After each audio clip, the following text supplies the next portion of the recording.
Good afternoon, everyone. Welcome to today's meeting of the Raleigh City Council. Before we begin, I'm going to ask for a moment of silence in honor of the former general manager of the PNC Arena. I don't know if all of you know David Olson. I've known Dave for many, many years. He is an incredible person and an incredible supporter of our first responders. His son David, in fact, is a Raleigh firefighter, and I know the loves of his life, Marcy, his wife, and David and his son Jason, are hurting right now, as many of us in the hurricanes community are. So I would just like to honor Dave with a moment of silence, and please say a prayer for his family. Thank you.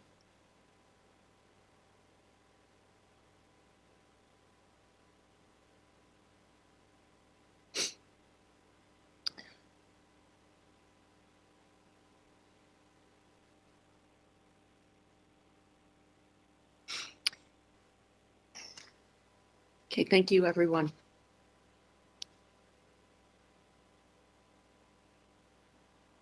We're going to begin today with recognition of special awards.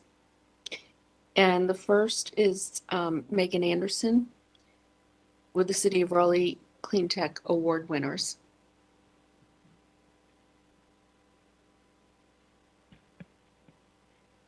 Hello, Mayor and Council. I hope everybody's staying warm today.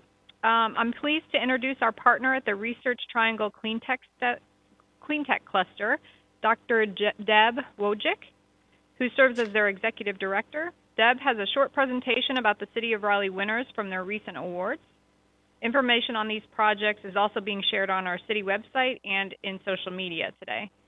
We have a lot of really innovative folks working on a lot of cool projects in the city, and this is a unique opportunity for us to brag a little bit on a few projects that the city departments are working on that support the implementation of our Community Climate Action Plan, including working on innovation, equity, resilience, and clean tech development in Raleigh.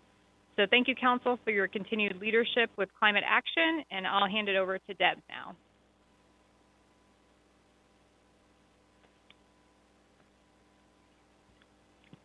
Thank you, Megan, for your introduction, and thank you, Mayor and Council, for allowing me to join you today. As Megan said, my name is Dr. Deb Wojcik, and I am Executive Director of the Research Triangle Clean Tech Cluster, or RTCC. I'm here today to share and celebrate some of the many achievements of the City of Raleigh. RTCC is focused, next slide please, is focused on bringing together the diverse perspectives and expertise of industry, academia, and government to advance the clean tech sector and create transformation through collaboration. We serve as a connector, facilitating meaningful relationships between organizations, among individuals, and between our members, and opportunities to accelerate innovation and deployment. We are a strong voice for clean tech in our region and state, amplifying our members' expertise and thought leadership, and serving as an expert resource on clean tech topics and opportunities.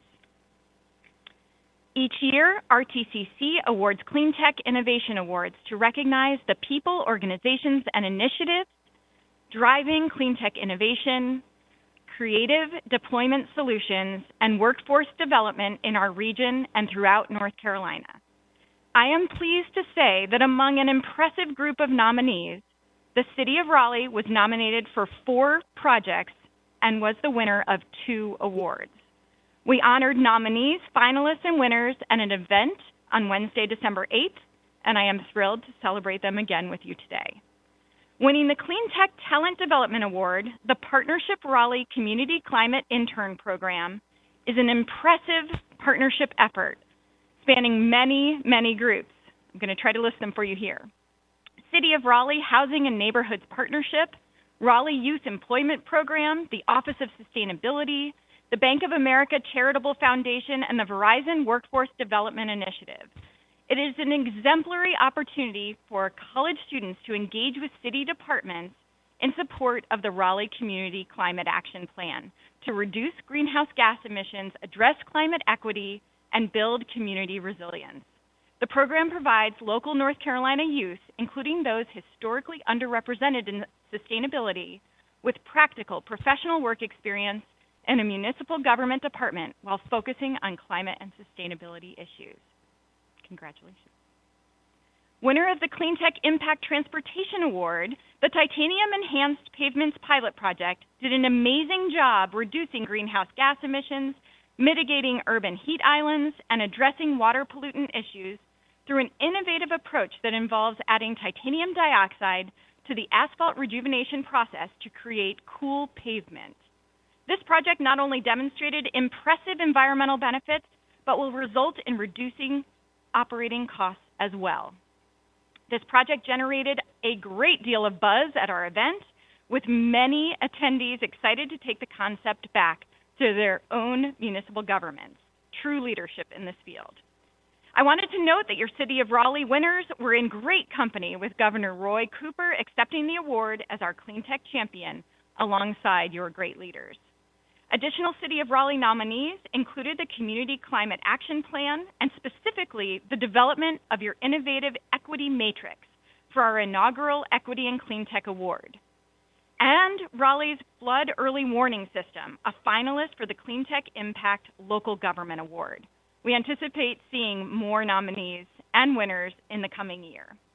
Coming back to our mission and vision, we very much look forward to deepening our collaborative relationships with the City of Raleigh and other municipal governments to find opportunities to deploy clean technologies across our state and bring government together with industry and academia to help you achieve your sustainability and decarbonization goals. Thank you again for the opportunity to share these exciting achievements today. The City of Raleigh is a true leader in sustainability and clean tech deployment and a wonderful partner.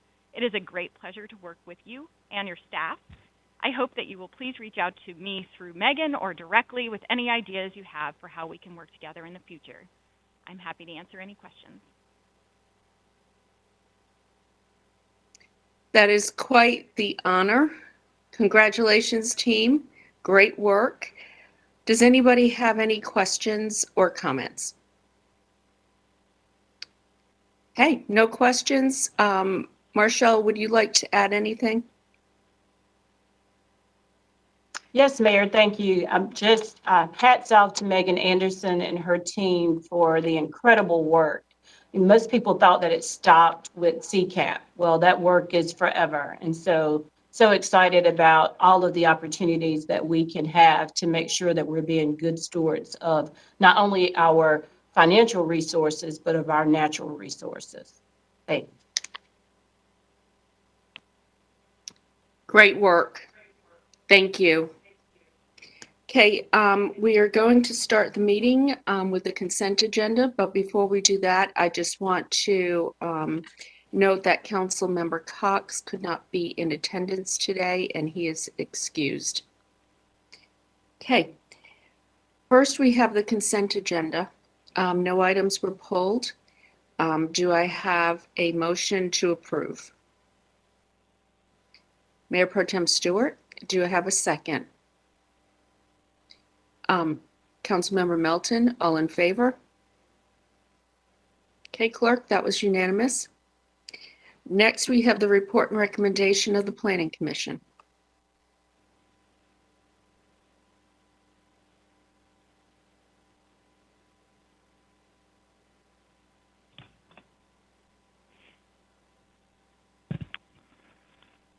Good afternoon, Mayor and Council. Ken Bowers with Planning and Development. We have 4 items for you today. We'll start, as we usually do, with talking about what's currently calendared for public hearing, and we have 1 item for your next meeting and then 4 zoning cases currently queued up for March the 1st. We have 1 item, request for time extension, 1 item for the March 1st public hearing, and 2 items for March 15th.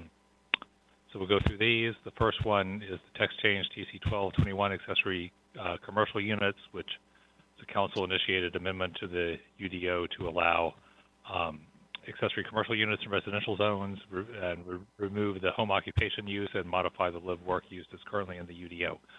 There's been a significant amount of public comment and reaction to this text change. The Planning Commission has held a couple of meetings to work through that and is continuing to deliberate on it.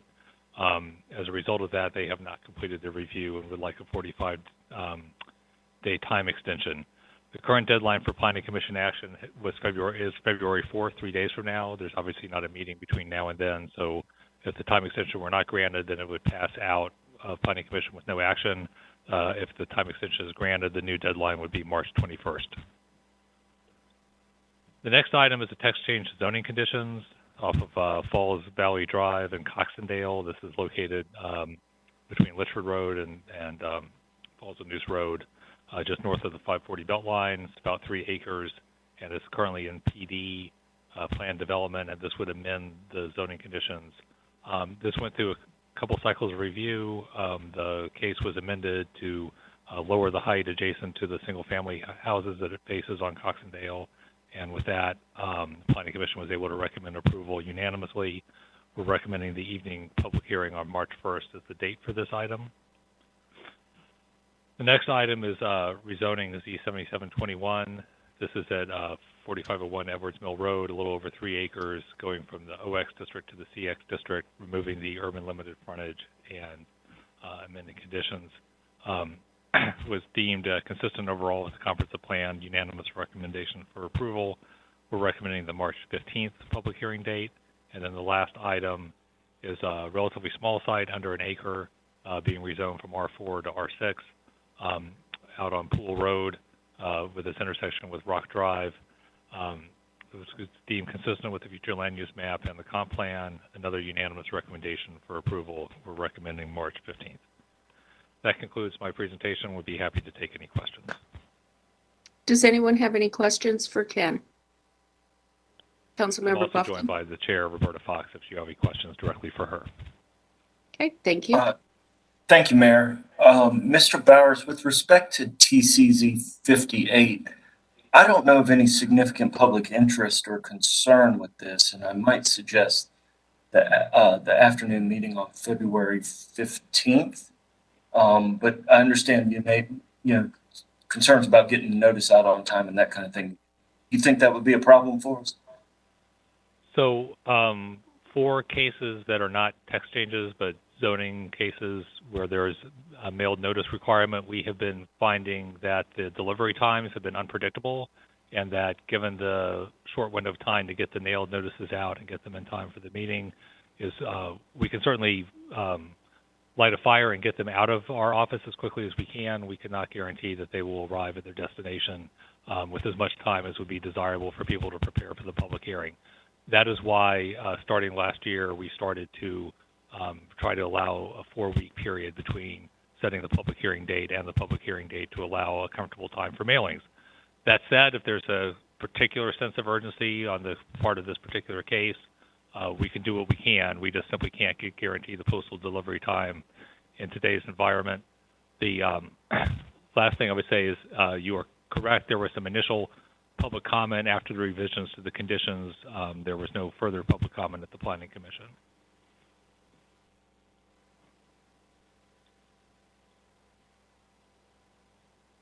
Okay. So the recommendation is for March 1st. All right, I'm going to make a motion to grant a 45-day extension to the Planning Commission for the review of ACUs. The motion continues. It would also be for TCZ 5821, the hearing to be held on March 1st. And then for Z7721 and Z8621, both of those public hearings for March 15th. Madam Mayor, I had my hand raised on the for Yes. a question. On number 4, I just wanted to ask Mr. Bowers, what is the rationale or the need to hold it? I guess it's a month and a half. Is that also a procedural need? No, it's not. We have created a sort of prioritization system that when cases have not attracted significant attention during the process to date, that they go on a mid-month, and that's simply to avoid putting a lot of items on the first of the month evening hearing. However, in this case, we are at February 1st. The evening hearing in March is not particularly packed, so if you wish to move it, staff would have no objection. Okay, thank you for that. I'll leave that to the manager and the mayor if they want to, with scheduling issues, if y'all think we should move it to March 1st or leave it where it is. I would like to leave it where it is, just so we're managing our night meetings and not getting out at midnight. I agree with that. I think all of us would appreciate that, including the public. So that is my motion. Is there a second? Councilmember Buffkin is seconded. All in favor? Okay, clerk, that was unanimous. Thank you. Thank you. Thank you very much.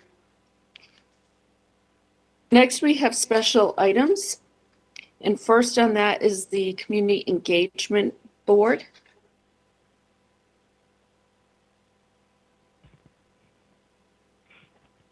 Good afternoon, Mayor and Council. Taisha Hinton with the Office of Community Engagement.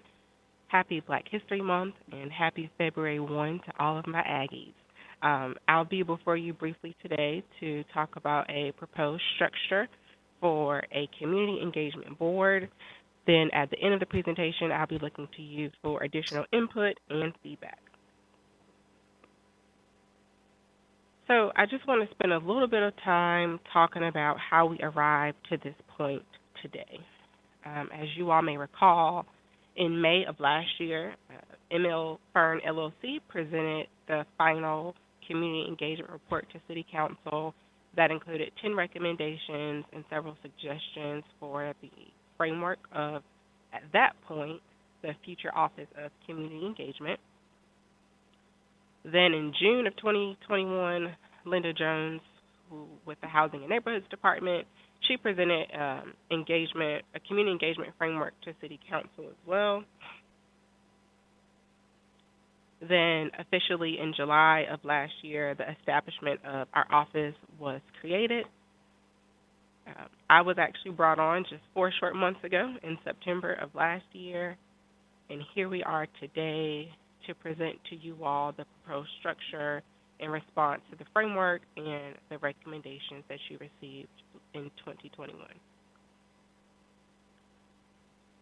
So for some context, and I just want to stop here and thank every single elected official, staff member, community-based organization who called, emailed, maybe I got a couple of DMs on social media and just reached out to me to share their feedback, their opinions, their concerns as I've been here for the past couple of months. I'm extremely thankful for you taking the time as a part of the stakeholder community, and I just want you to know that your remarks did not go unheard and they helped to frame what's going to be presented today. So naturally, the findings from the consultant were a part of the framework here.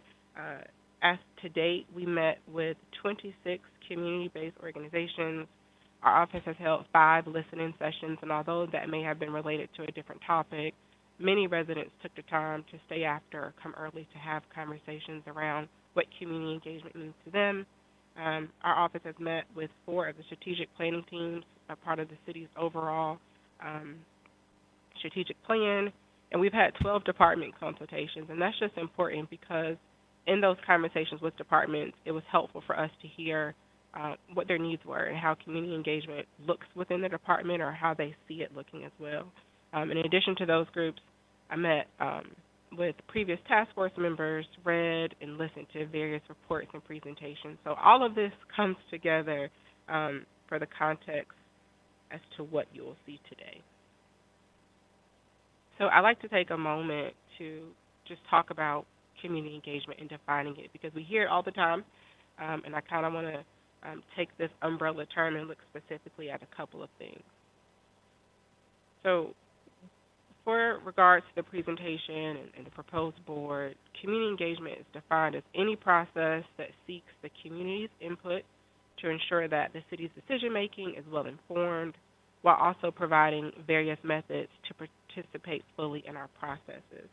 And when we take that a step further and we think about what meaningful community engagement looks like, it's my hope that as an organization we can have an alignment of our intent and the public participation goal, that we can also have representation from the whole community and not just small segments, as well as incorporating clear and appropriate opportunity for public feedback to influence decisions prior to implementation, a two-way dialogue, which all supports the development of trusting relationships between the city and the community. For the proposed board, its purpose would be to assist in the development, evaluation, and implementation of the city's community engagement efforts. Simply put, with some of those common themes, again, from the stakeholder group in reports and research, being trust, transparency, and community. We really want to be community-centered with this approach. So some of the responsibilities that have been identified thus far are looking at how we do community engagement, where opportunities lie, where we're doing really well, making sure that we're telling that story and being honest about opportunities for improvement, as well as contributing to the development of our overall community engagement plan that's to come, engaging community members through outreach, and our favorite bullet, special projects as a sign when it comes to community engagement, because as you know, it's fluid. You don't arrive at a place of community engagement and remain stagnant. It's always fluid, so we want to make sure that we have a structure in place to support those efforts. We are proposing 2 phases. Phase 1 is currently proposed for spring of 2022, and this is a piece where I'd really be looking for your input on membership composition when we get to the end of the presentation. Some of the current options include the selection of community representatives, a process that would be ran through the Office of Community Engagement, or the ability to have council appointments. A combination of both is what's on the table for phase 1. And then for phase 2, depending on the conversation that comes from that point, we would also add committees. The committees would be fluid. They will be based on specific topics or focus areas, not tied to a geographical location, but looking at community need and how to bring new voices to the table. So when I talk about those committees, that purpose is strategic engagement around specific focus areas. So the examples that are on your screen include young adults, seniors, low-wealth communities, renters, cities, projects, services and programs, newcomers, language accessibility, and again, we want to be mindful of all levels of social capital. We have the benefit of knowing that some of these focus areas already align with items identified in our strategic plan, so we will be creating an avenue for community engagement for those initiative teams. So again, the committee's purpose being strategic around specific focus areas, and these are just examples. It can expand, it can be minimized. I just wanted to give you a visual for what those focus areas have the potential to look like.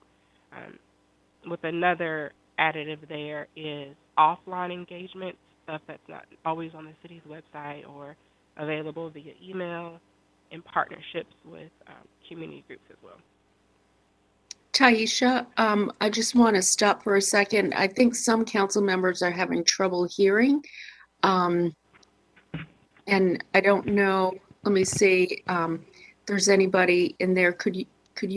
Let's see if moving the mic closer is helpful. Does this help? I can't see your faces. I can't see anybody's faces. Could we take down the I'll try to presentation? speak up a little louder and see if that helps. If that does help. Yes. Mm-hmm. Yes, thank you. Okay, my apologies. Thank you, Luke. So to the next slide, the committee's responsibilities. We'll be engaging community members through educational outreach, helping us with resident-focused feedback to this proposed community engagement board, as well as promoting ways for the residents of the city of Raleigh to collaborate with us through the proposed structure that's before you today. Some additional information about the proposed committees being comprised of residents with similar interests, and especially us working to provide and apply an equitable lens to lived experiences. The committees would kind of be a conduit between community members and the proposed board. We're also suggesting that the board members serve on a committee or two, at least one, in some type of leadership capacity.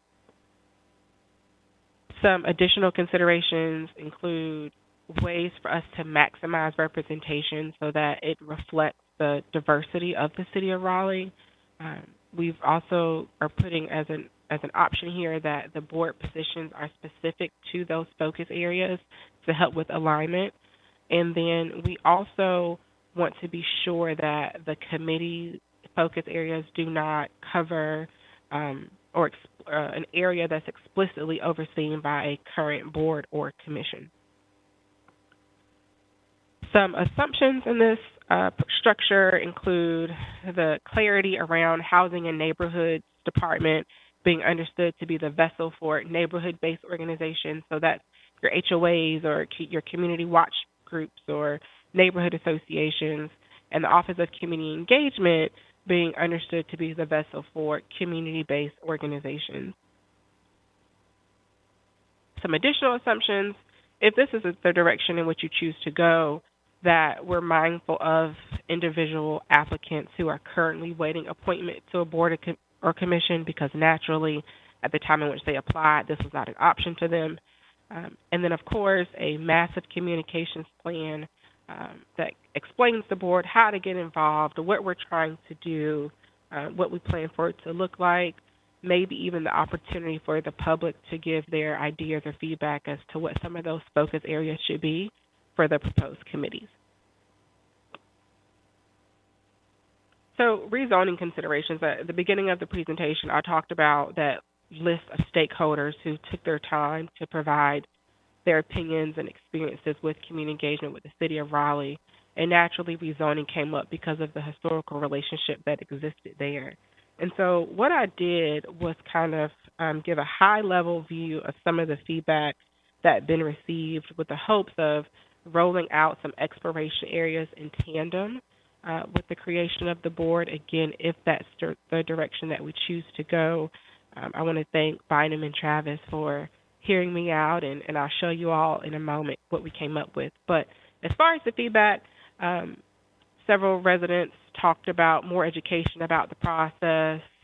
There was several individuals in groups that talked about the different experiences that they had with applicants, where on one side of town information was presented or provided differently than it was in another side of town, inconsistent messaging. Again, more education on what can be asked. There are a lot of people who felt like they didn't know where to start if it wasn't something that was routine or natural to them. Received feedback on having layman terms. We talked about rezoning signage, etc. And so some areas for exploration. And again, thank you, Bynum and Travis. I hope you're watching. We talked about creating a form of frequently asked questions to be provided at community meetings, that had defined terms or standard conditions to kind of give a baseline as to what we're talking about when it pertains to rezoning. We're also exploring the idea of utilizing volunteers, trained volunteers at neighborhood meetings to help build community and kind of be a different stakeholder, where it's not the city or the applicant, but it's instead your neighbor that's helping to encourage positive and facilitate helpful conversation. We are also exploring additional education efforts. So big kudos to planning, who's already looking at having their first cohort of the Planning Academy, which is going to have a kind of rezoning 101 component in this fall of 2022. the Raleigh Neighborhood College, which has rezoning information included in its curriculum. And then we're having conversation around some type of educational video, a schoolhouse rock of sorts that kind of breaks down the process in very simplified terms so that it's clear and easy to digest. We are also having conversations around creating a consistent structure for neighborhood meetings with some baseline expectations for all applicants to be cognizant of. And then lastly, a better connection to project-specific information. So if you see a sign in your neighborhood or as you're driving and you go to our website or wherever it may be and you type in that number, it takes you directly there with less clicks. So just finding ways to just create a better connection there on the city website and some possible enhanced signage. As far as a timeline is concerned, what we're proposing right now, again, depending your direction and feedback, is council approval of the spring and the formal creation of this board in the summer, phase one, which is the selection of board members, and looking at which of those rezoning enhancements we'd be prepared to roll out. And then sometime in 2023, the selection of committee members for phase two and the creation of a formal work plan for the board. So as far as next steps, we are here today to give you the first look at the proposed board and its structure. We really want to obtain some feedback and direction from you all, specifically as it relates to board composition that we talked about earlier. And then from there, we're proposing returning at a future meeting with a revised framework. And with that, I will take any questions.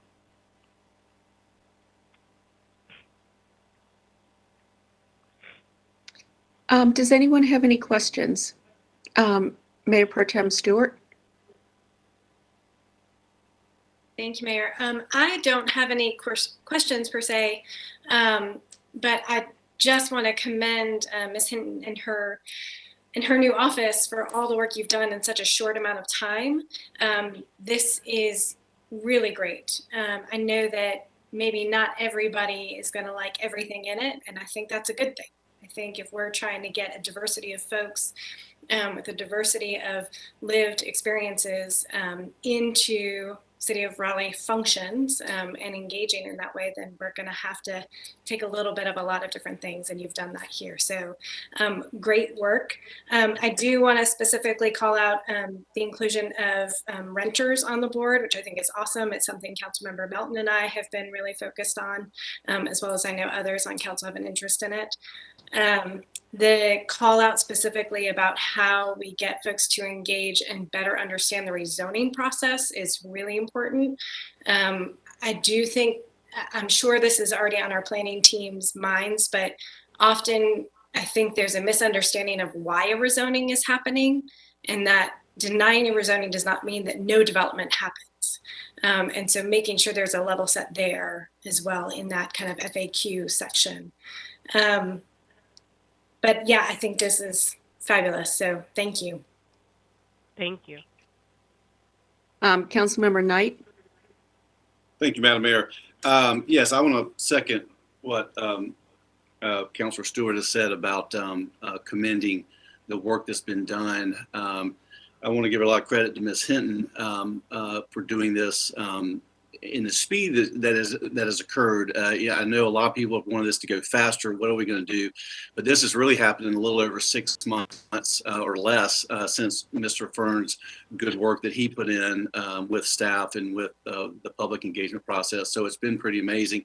But I want to give more credit to our manager and upper staff who made a great hire and saw what we were looking for. And, you know, this is what I hoped for. This is what I foresaw when we went through this initial process. I know it was scary to a lot of people, and it's still a little scary because we are changing a process or creating a process that's never been in place in the city. And I think that is important for us today to remember that, and for not only staff, but also the public to remember that we are upgrading a process that that's not happened before. So I am thankful for the staff working on this and the work that you put in with the public on this. I do think, the rezoning piece of this is a piece of this. It's an important piece of this, and it's very unique, but it's very different than really the other aspects that I think the public will engage. So I don't want to lose these other, rezoning is really a procedural, a process that we go through, and the other issues will be more substantive in some way. So I think it is smart and good because of the high profile of our rezoning process to figure that out, to deal with it. And to get folks comfortable with our new updated process on that. And so I applaud you for focusing on that first and getting us to a comfort level on that process as we move into the larger important work in other areas that we need better and more public engagement. So thank you again, and look forward to for this council to continue to work with staff and the public to move forward on our new much better, much improved, upgraded, modernized public engagement process. Thank you. Thank you so much. Any other Councilmember Branch? First of all, thank you, Ms. Hinton, for your work. And yes, thank you for recognizing February 1st. I'll talk about that later to others. But some will say, what took us so long to get here? And I say, timing is everything, having the right people in the right place. And out of tension, you can create something that will have a living legacy. So I thank you for this work and where we're going. We know this is not the end.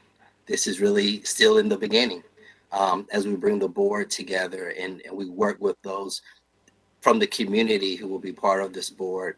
I look forward to that process and how we move forward in filling the board out. I think we're being very intentional in putting structure here. So I pray that we also are able to give you the staff and the support that you need to fulfill this going forward. So just thank you for your work that you have begun as we move the city forward. Thank you so much, and Aggie Pride. Okay. Anything else? Okay, I just want to say thank you for your good work. When you're thinking about the board, one thing I would ask you to do is think about skill sets that you need and want. So when we are nominating people, we can look at those skill sets, but when also you're selecting people to serve, you'll be able to do that kind of outreach with more specifics about the skills you're looking for. So just wanted to throw that out there as well. But thank you for all your hard work and your leadership. It's deeply appreciated. Thank you, Mayor. Okay. I guess we'll be seeing you back up at the podium soon. So, okay, thank you. Yeah. All right, next we have the Neighborhood Traffic Management Program. This would authorize the traffic calming project list. We were briefed on this at a work session. So let's see, Will, you want to go through a brief description of what we're doing? Absolutely. So thank you, Mayor and Council. As the Mayor said, this was stemming from a work session. We had originally signaled that we planned to come back as a consent agenda, but just for the sake of reporting cleanness, we figured we would come back with two brief presentations for the authorizations and the approvals. The first thing, rolling right in, we're requesting authorization to begin the 2022 traffic calming project list. Here's the first, we're hoping to work with 20 streets this year. Here's the first 10, the next 10 for the full 20. Again, looking at the trends that we've seen, currently we're seeing only about 24% of streets meeting all ballot requirements. We're hoping to move 14 of them forward today through council action, along with the 5 that passed all ballot warrants. Approximately half of all requests that fail the ballot period do come back, And then of the 46 completed streets, we're seeing really good results from completed projects. A timeline of the 2020 traffic calming projects. We came to you in October of 2020 to seek approval for these. We held the introductory meeting in January of 21. We came to you in April of 21, requested guidance for a number of failed streets, and a number of them were moved forward. We met with the community in the summer and fall of 2021. In the November of 21, we had the final ballot asking the neighborhoods if they wanted the projects constructed. 5 of them passed, 14 did not. And in January, just a few weeks ago, we presented at the works session asking for more guidance. With this slide here, the 5 streets that passed all policy thresholds, so no action is requested for these 5, but wanted to show and present these out. On this slide, originally we had recommended 10 based on comments from council members Bufkin and Fort. We added the 4 streets that failed multiple warrants. They're the bottom 4, Limeberry, Harts Mill Road Middle, Harts Mill Road West, and Kaplan Drive, the southwest portion.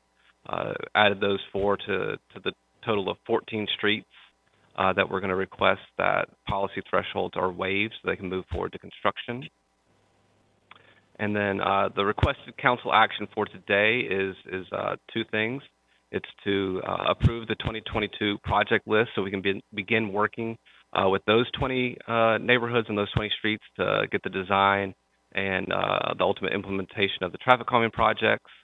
And then waiving the policy thresholds for the 14 streets on the 2020 project list that failed at least 1 warrant. That would result in 19 of 20 eligible streets from the 2020 project list moving forward to construction and getting projects.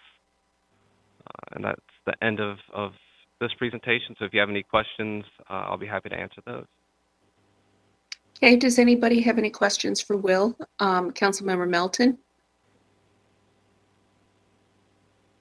You're on mute. No. Okay, we can hear you now. Why does this continue? I swear, this happens every meeting. I'm sorry. I'm not doing it on purpose. I just want to say I got a couple emails about Oakwood. I just wanted to make sure that is on the list, the Oakwood Avenue one. Yes. Okay, then I don't have any other questions. Wanted to make sure. Any other questions? Okay. Do we have a motion? Councilmember Melton? I move to approve the recommended policy and program changes to the neighborhood traffic management program for all project cycles moving forward. Is that what I'm supposed to do? Waive adopted policy thresholds on the final ballot for the 14th streets that failed to meet all the warrants from the 2020 traffic calming project list. So moved. Do I have a second? Councilmember Bufkin is seconded. All in favor? Okay, that was unanimous, clerk. And then, I guess, can we get authorization for the 2022 project cycle as well? I'm not sure. Yes, it's exactly what is the recommended action, which is authorizing the 2022 traffic calming project list and then waiving the adopted policy thresholds. So if that was both, I'm good to go then. Okay. Thank you. And now you have another. I'm back up again, so hopefully you're not too tired of me yet. I'll make this one brief as well.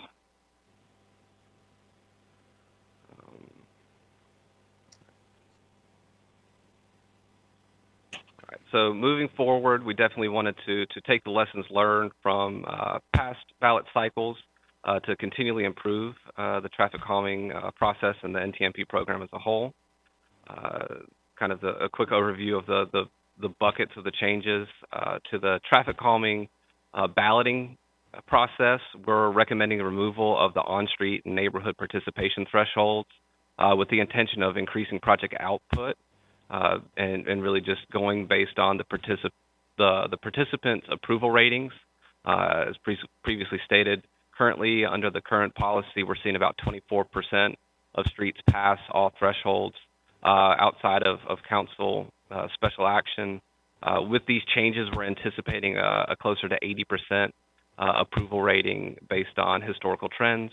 Again, that being said, we don't want to give up and decrease participation, so we want to take steps to increase awareness. A couple things that people have commented that we feel would be very beneficial would be to add yard signs notifying the neighborhood of the ballot periods to make sure that they, one, know that it's happening, or for whatever reason they didn't receive a ballot or didn't notice it, they have the information to contact us so we can get them the stuff that they need. The next two buckets that we're recommending is the allowance of traffic calming outside of just the NTMP program. We want to work with various stakeholder groups, including private development and other capital improvement projects with their existing public engagement processes. Again, we're not trying to just blanket the city with speed humps or anything, but we just want to take a little bit more of a proactive approach, and where traffic calming makes sense and meets best practices, go ahead and get those solutions on the ground so that it's not creating more and more backlog of work for the NTMP group whenever we can, hopefully identify these potential areas before they really hit the ground, become part of our road network.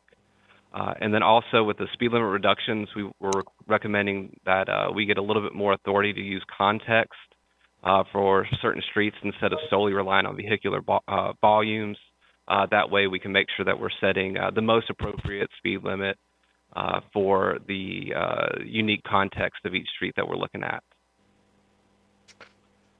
At that January 18th work session, it was brought up that we should look at the equity of project timelines and deliverables. So wait times is absolutely a major concern from staff's perspective, and especially so from those in the neighborhoods. If you ask them, they'll ask for projects yesterday, and I think that should be our goal. I don't know if we'll ever hit that exactly, but we definitely want to get projects out as quickly as possible. And so we're going to continue looking at those changes.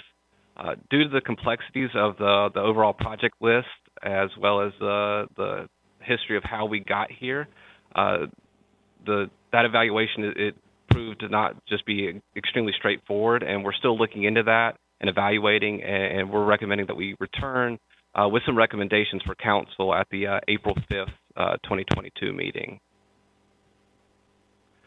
So requested council action for today is to approve the proposed policy changes that were presented and are in the backup with the traffic calming balloting, the traffic calming awareness, the allowance of traffic calming outside of the NTMP, and then speed limit reductions, again with the expectations that at a future meeting we will come back with some more recommended updates from an equity and a timeline perspective from a project. And that concludes this presentation. I'll be happy to answer any questions that anyone may have. Okay, do we have any questions for Will? Councilmember Knight? Thank you, Madam Mayor. I know, Mr. Shoemaker, we've been through this before recently, but I just want to make sure, one specific question. Your slide with speed limit reductions, and you used Fairview Road as example, and I know, I've been working with them as well and with y'all. When you say speed limit reductions, is that, one thing they're very interested in is four-way stops along there, right? Not just the question of speed humps or not speed humps. Is that included among the options when you talk about speed limit reductions, not just the speed limit signs and speed humps, but also four-way stops to reduce speed? So stop signs and multi-way stop conversions are not part of this policy recommended action. They are one of the three tools that we deploy. So the NTMP has speed limit reductions, multi-way stops, and then the biggest impact would be the traffic calming project. So we still have the existing multi-way stop things that we can work with and evaluate, and then in talking with neighborhoods and communities, we can certainly narrow in on their core concerns and make sure that we are trying to address those with the most appropriate tool. And so the speed limits, it's more with Fairview, is because it's so pedestrian heavy and it's a relatively narrow street, and it's a big draw, it got over 4,000 vehicles per day. And current policy states that we could only, a staff, lower it to 30. But whenever you look at Fairview, especially at 5 Points, and we discussed this at a previous presentation, lower speeds was probably a little bit better warranted and more appropriate. And we're basically asking today with the speed limit reduction piece just to have that ability to think a little bit more contextually as opposed to just being specifically a vehicle threshold. Okay, so just to be clear, the four-way stop option or multi-way stop option, that is an option, but is separate from speed limit reduction, the speed limit reduction option. Absolutely. Okay. It's still in place, nothing's changing, and it's still an option that they can request. Okay, thank you. One last question, more general. You know, we brought up, or I brought up, some others brought up the approach that some other cities are taking is go ahead and reduce all neighborhood streets, or, you know, whatever the designation should be, to 25 miles per hour. And then sort of the reverse approach where people don't have to come for every street to try to get them reduced, that, or petition, that this kind of reverse petition. If you don't want it, then you can petition not to. Is that something that the staff is looking at as a potential approach in the future? We are absolutely looking for ways to further reduce as many streets as quickly as possible. There are certainly complications, legislative complications that we run into, as well as resource difficulties in doing larger mass reductions. But we certainly are looking to reduce every speed limit in a neighborhood that we can, where there's definitely public support, as quickly and efficiently as possible. We can certainly look at with the current ballot process, people do have to come to us. It is an opt-out process, as you described. We could certainly look at expanding that to a citywide approach. Again, we need to look at some of the hang-ups that might exist with that, but that's something that we could absolutely look into and see how it scales. Yeah, and again, I'd appreciate y'all doing that if that was okay with, you know, the rest of the council. Mayor, I think that's an option we need to be looking at seriously. As I think it would simplify things, so I think it's an option we should be looking at moving forward. Thank you, Mr. Shoemaker. Any other questions? Okay, is there a motion on the recommended action? Councilmember Melton?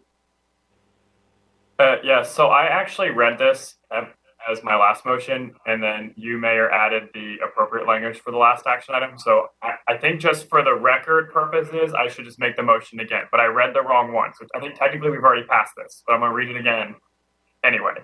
So I move to approve the recommended policy and program changes to the neighborhood traffic management program for all project cycles moving forward. Yes, this is a separate vote. Seconded by Mayor Pro Tem Stewart. All in favor? Okay, that is unanimous. Thank you. Thank you. Okay, next we have a report from David Eatman on the Midtown to Downtown shuttle.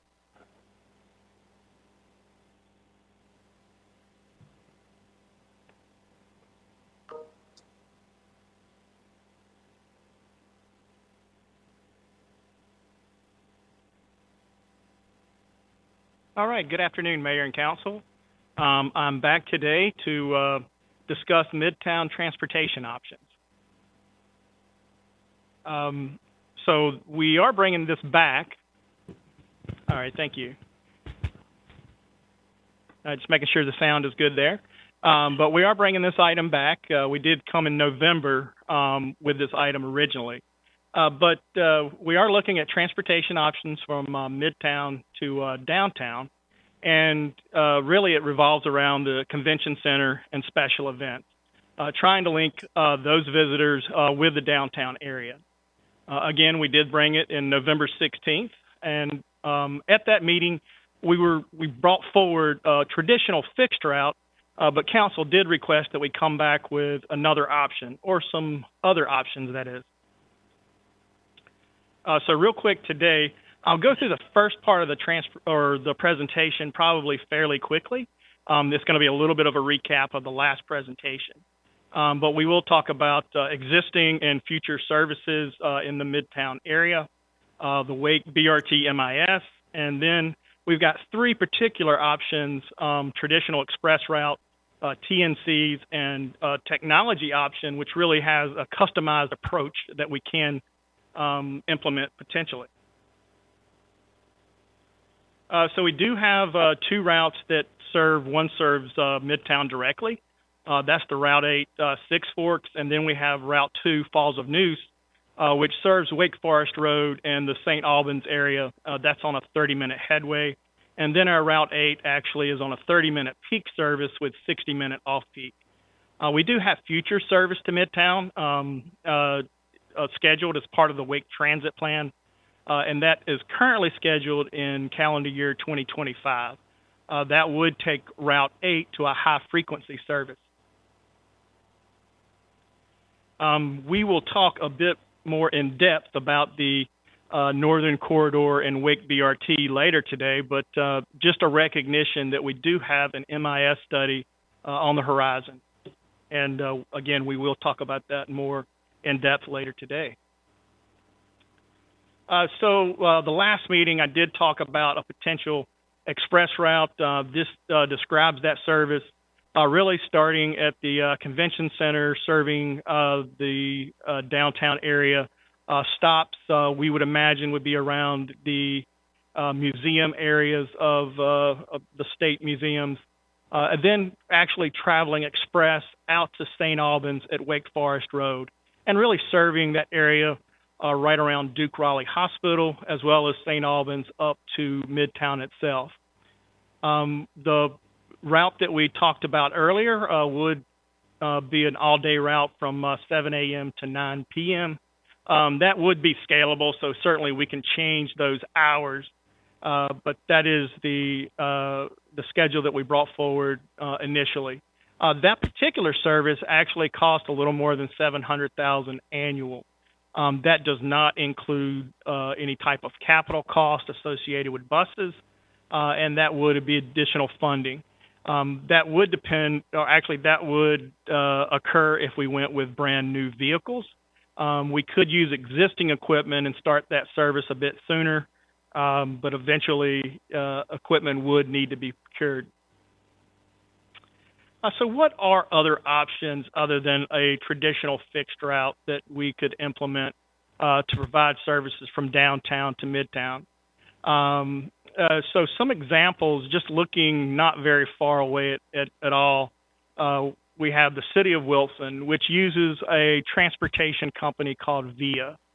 This is a turnkey operation for on-demand service. So under this scenario, Wilson had a very small but traditional fixed route service within their community. They took that service and turned it into on-demand point-to-point. And VIA, with their software and their hardware, or actually vehicles, and also labor, actually provide point-to-point service within the community. Right here next door, town of Morrisville, they're also using VIA, and they use software, or VIA software, but they actually contract the actual provision of service on the street. So they have contracted vehicles as well as contracted labor. City of Wilmington, same setup, but they use a different company with a different software. They all pretty much work the same, but just different companies. But they have software with a contracted solution as well. And then Wake County, not up and running as of yet, but they are looking at Uber, again using Uber software with a contracted solution. So again, you can have everything from turnkey to some customization, and all of those examples are local. So on-demand transportation, what do we usually think of as on-demand? Again, that is point-to-point transportation, usually provided with software. In public transit applications, we usually always have a backup for some type of call center for that as well. But transit staff have already been developing an RFQ for on-demand transportation. As we think about lower density areas of our service area, how can we potentially use demand transportation to supplement new areas that don't have existing fixed route, and potentially increasing service levels in areas that have fixed route but just aren't very productive at the moment. And so this RFP, or RFQ actually, is what Transit will be releasing this month, is underway or in development right now. One of our thoughts is that we could certainly add the Midtown to downtown service to this RFQ. And within that RFQ, we could receive information regarding all of the service options that we've talked about, and I'll go into detail on just a bit more here in a moment. So again, earlier we talked about TNC's, really that turnkey operation. When you think about a Lyft or an Uber, that's what we're talking about with a transportation network company. With those companies, you can develop geofenced areas of availability. So as long as you're within a zone of eligibility, you can book the trip. You can also use QR codes with these companies. So if you have a special event, or if you have a special discount for a particular type of trip that is being performed, that QR code can be used, and that can provide either discount or a free fare for a particular trip. So a lot of flexibility can be built into these types of transportation options. So as we saw earlier, many of the local jurisdictions are actually using somewhat of a hybrid model. And when I think about that, we're looking at the MoveIts and VIAs or transportation companies, and they're very flexible on exactly what you can do with their product and what they can bring to the table. The four key components of any really point-to-point service is certainly the software, the capital, certainly the employees to make it happen, and then really the overhead, the call center and other oversight to make sure that the operation is working correctly. So with thinking about all of those options that are out there, we're bringing back two potential actions for council to choose from today, and give staff a bit of direction for us to develop and move forward with. One is certainly we could move forward with the dedicated express route as discussed in November, and again today. We could also include downtown and Midtown within our RFQ, and that should be released sometime this month. And we could determine what types of options may actually be available for us to implement. Certainly we would bring those back to council, but I think that we're going to get a broad array of options, and then we can craft that to find the best solution for connecting downtown and Midtown. Just as a general information here, we are using federal facilities and federal support. So certainly, if anything that transit provides or Federal Transit Administration funding is used, we'll certainly make sure that we look at ADA. That's a big part of what we do, making sure we have equal access. We'll also perform a service equity analysis. We do that for all new services. And if there's any type of user side pay with the service, we will also do a fare equity analysis. We do this with every new service we implement, so we're very familiar with these processes. With that, I'll certainly take any questions that you may have today. Thank you. Okay, thank you, David. Do we have any questions? Councilmember Branch? Thank you, David, for the information. If an express route was implemented, how frequent would it be? So the express route at the rate that we had documented earlier, that would be on a 30-minute headway. So it would run every 30 minutes from 7 to 9 p.m., 7 a.m. to 9 p.m. Again, that is variable. We could take that off of a 30-minute headway midday, but run the service longer at night, so you can work with those hours. And when you say express, basically looking at that in our current service, the main difference would be stops in between. That's correct. It would be limited stops. So again, we were looking at a couple of stops downtown, as well as stops around Duke Raleigh Hospital and St. Albans, and then moving from Wake Forest Road in St. Albans up to North Hills. Okay, but our current Or services, Midtown. but our current service is already 30 minutes peak for Route 8, and then for Falls of Neuse is 30 minutes all day, and the 60 minutes off peak for Six Forks. That is correct. Route 8 is 60 minutes during the off-peak. So I guess my question is, where is the efficiency in service from going what we currently have to Express? Like, how much time will really be saved?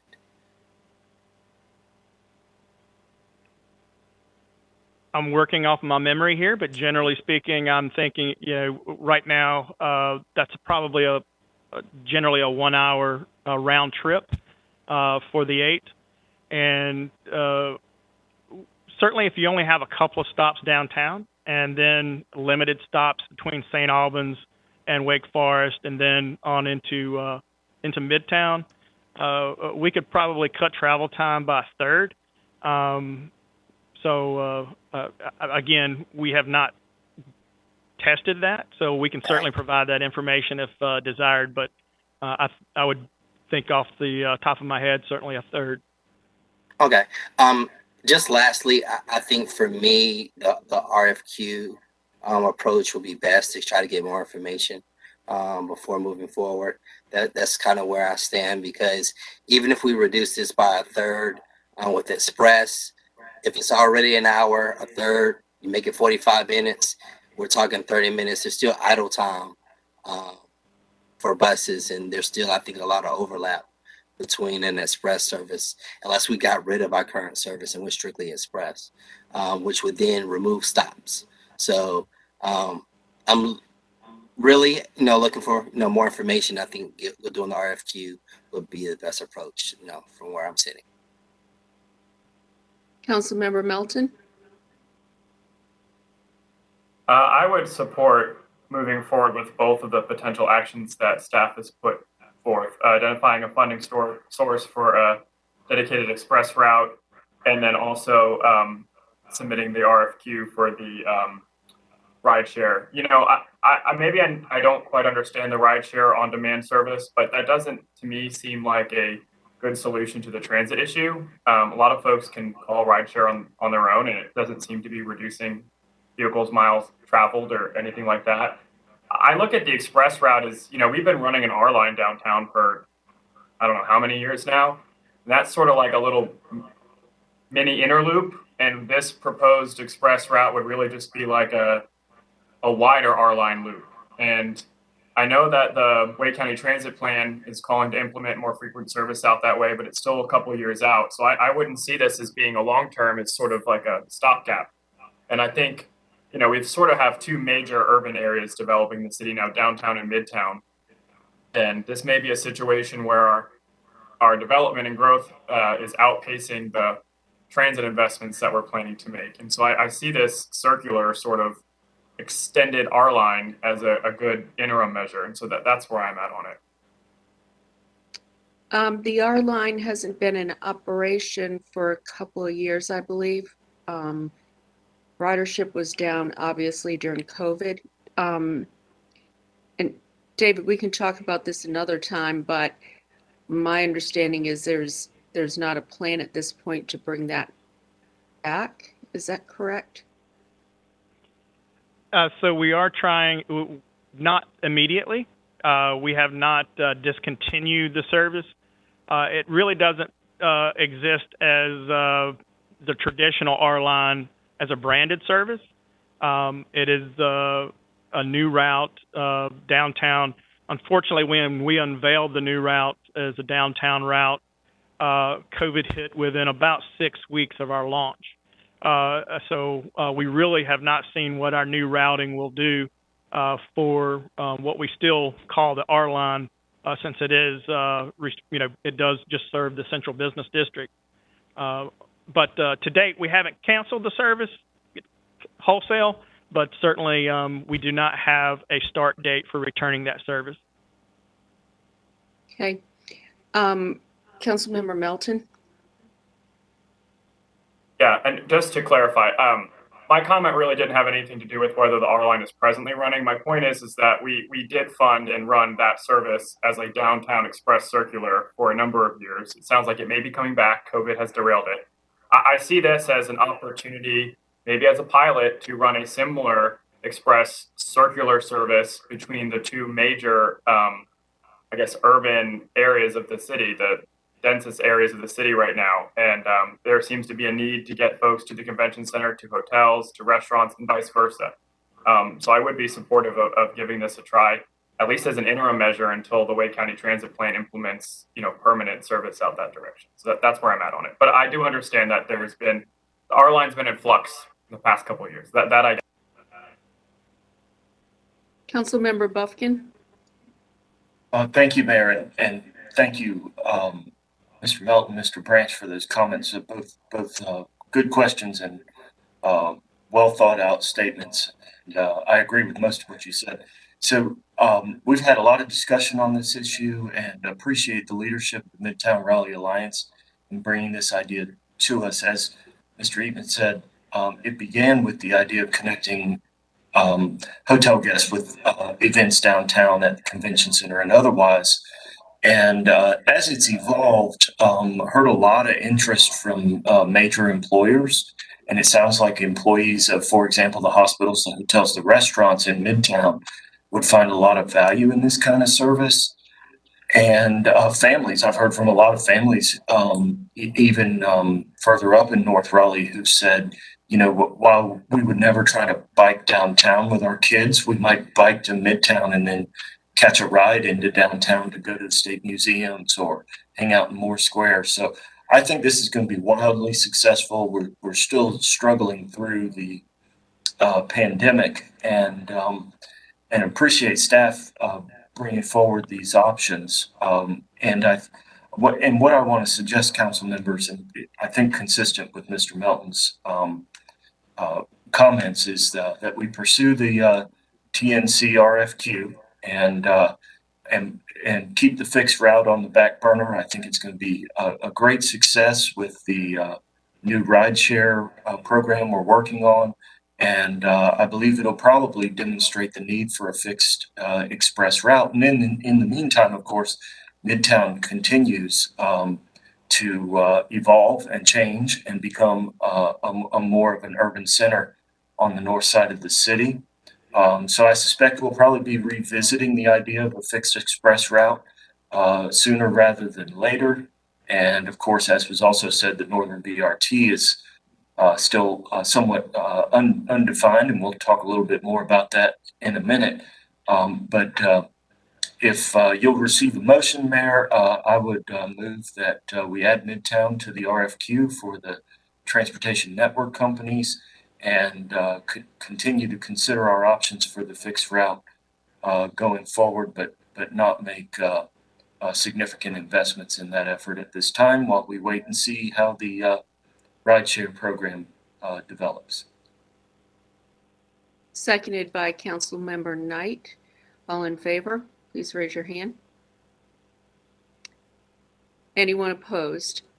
Madam Mayor, I just had some on readiness because this was listed as information. So is there really anything that we need to really act on this? I'm really asking for David. We have to act on this if they're going to include it in the RFP. So we have to provide that direction. Okay, you can include it. That's fine. Councilmember Melton? I guess I have a question about the motion. The potential action was to direct staff to research funding opportunities for an express fixed route and then the other one was to add the RFQ. Is that what we're doing and saying, come back to us with options for how we could do a fixed route, or is that not what we're doing? I think what Councilmember Buffkin, what I heard was instructing staff to move forward on including Midtown to downtown in the RFP and putting the express service on the back burner while we research what comes back to us. I'd like to vote no then. I think that's a missed opportunity, so I'll vote no. Okay, so clerk, that was everybody in favor except Councilmember Melton. Thank you.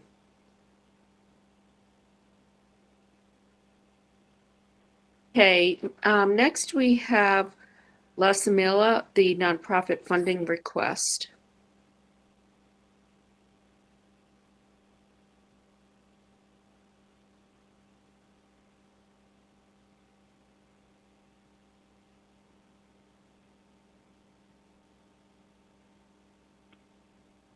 Good afternoon, Mayor and members of Council. Mary Vigue, Budget Management Services. We were requested at the last meeting to bring this item back to City Council with some additional information from the requester.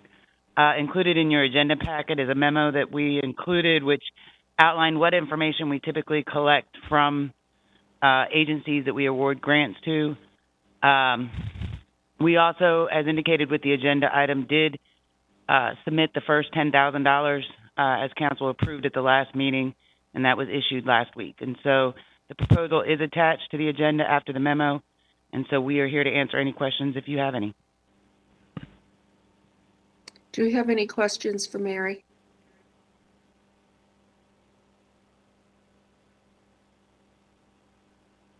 Okay.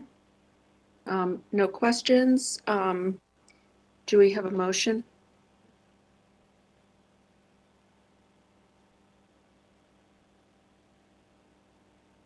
Says here for information, so I'm kind of confused by this.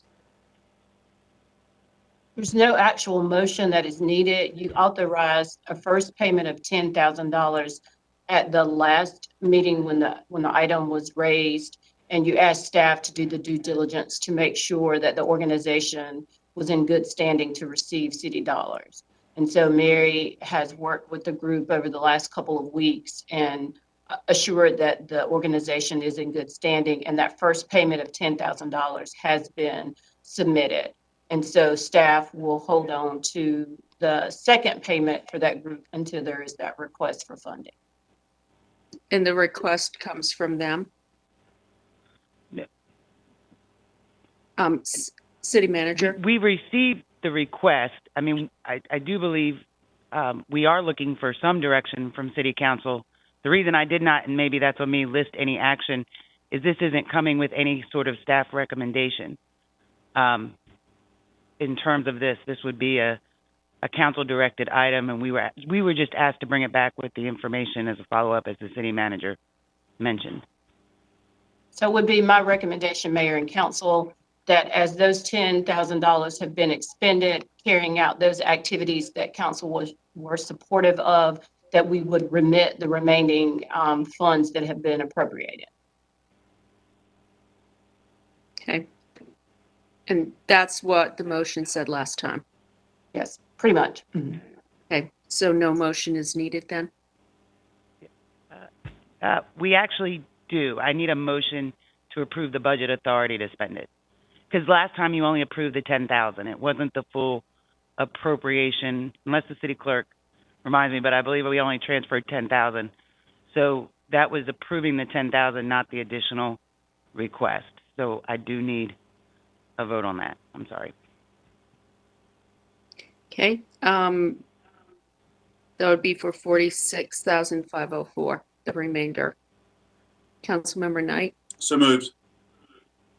Do we have a second? Councilmember Fort has seconded. Okay. All in favor, please raise your hand. Anyone opposed? Okay, that was unanimous, clerk. Thank you. So just for my clarification, you're approving the additional 46,000 whatever, and that can be released to the agency. Yes. Thank you. Yes. Thank you. Okay, next we have the community engagement update. This is resident feedback on city council terms and compensation. We have Taisha back up. Speak into the microphone. Mayor. It's just, I think I figured out the microphone thing. Hopefully. Awesome. Y'all hear me okay? Yes. All right.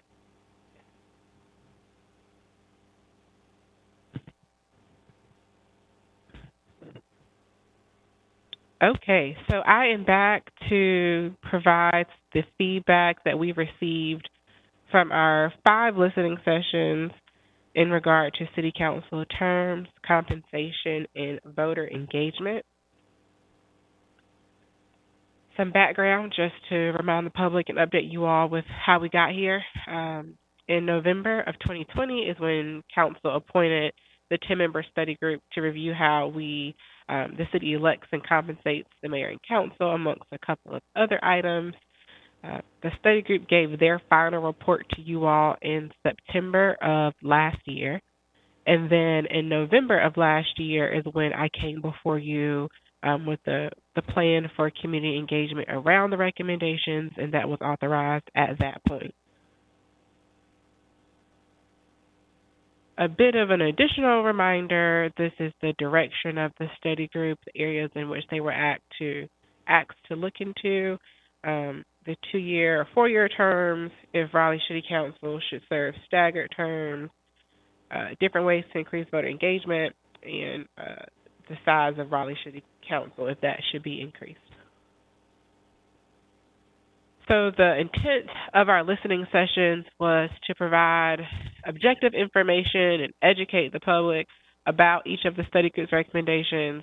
We wanted to be intentional about creating multiple avenues for the public to share their opinion about the recommendations from the study group.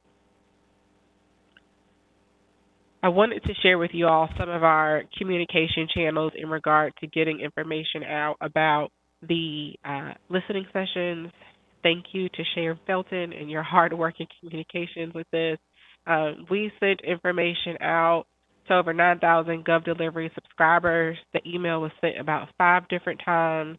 We had a little bit over 1,300 views on the webpage for the listening sessions. We had 13 social media posts that included Instagram, Nextdoor, Facebook, and Twitter. Those took place within that window of November 17th through January 10th. We had about 2,276 people who commented or shared those posts about the listening sessions. And we also posted physical flyers in the community centers ahead of the event date. So those are the communication channels we took to get the word out. There's a quote by one of my favorite artists, and it goes, "You could have been anywhere in the world, but you were here with me," and I appreciate that. And so I appreciate the public who came out in either any of the sessions listed here to have conversation. 3 of the sessions in front of you, December 6th, December 8th, and 15th, were actually held in person. As COVID numbers went wild during the holiday. When we returned in June, we shifted to Zoom, where we had sessions on the 5th and the 10th. So again, thank you to everybody who attended one of our in-person or Zoom sessions. The opportunities for input in regard to council terms and compensation was obviously in person, as you saw on the previous slide, via email, which was the same email address that the study group used when they were working on their report. We also had a listening session activity where red and green stickers were given out, and participants were allowed to go around the room, red indicating disagreement, green indicating agreement. So that was an activity we did. And then as far as the survey is concerned, we provided that online, and we had copies in person for anyone that preferred not to complete or provide their feedback online. And I will add that in addition to what's listed here, we received about 35 direct emails from residents with their opinions as well. 4 out of the 5 listening sessions that we held were in conjunction with my friends over in Planning and Development Services, where they also discuss redistricting pros and cons. And so that will be share with you later. I want to thank the study group members who made themselves available and provided their expertise to attend the sessions as well. We had English Spanish translation services, and we also had American Sign Language at our sessions for accessibility and diversity of the residents that attended. I will briefly go over the survey results, and this is from the information that was posted online. In regard to council transitioning from a 2-year to a 4-year term, the majority of participants disagreed.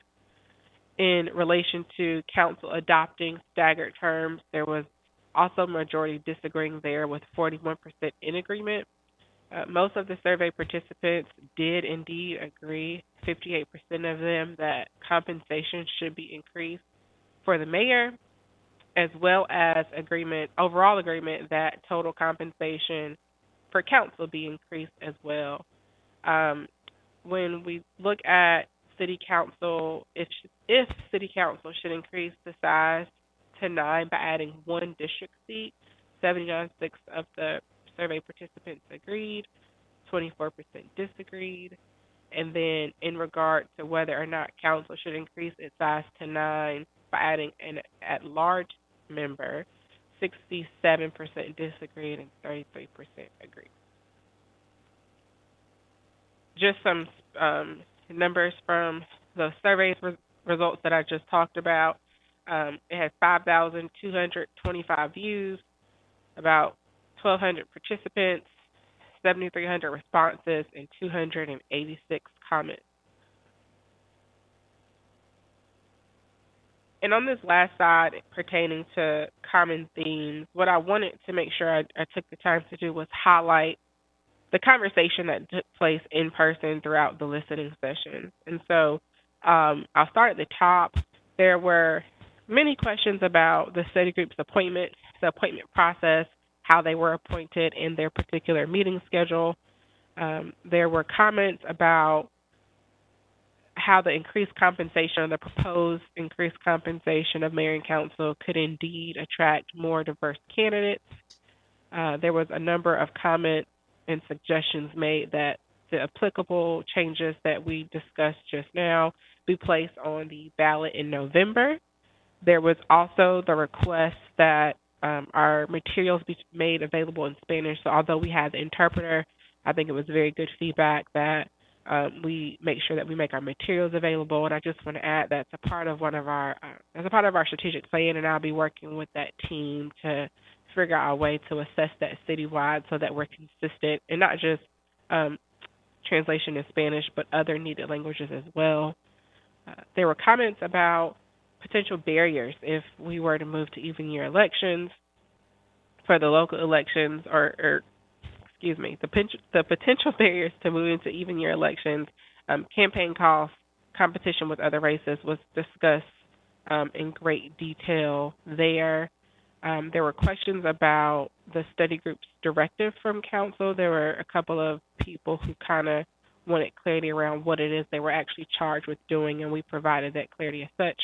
And then something that I received each and every session, and I want to make sure I take the time to expound here, are the next steps for feedback. Many people wanted to make sure that their time wasn't being wasted or that their comments would find their way to you all. So this is the guarantee, as I stated in those sessions, that I would take the information that was provided in person into the survey and present that to you all for you to make further decision and provide any guidance that you would like. And with that, I will take any questions.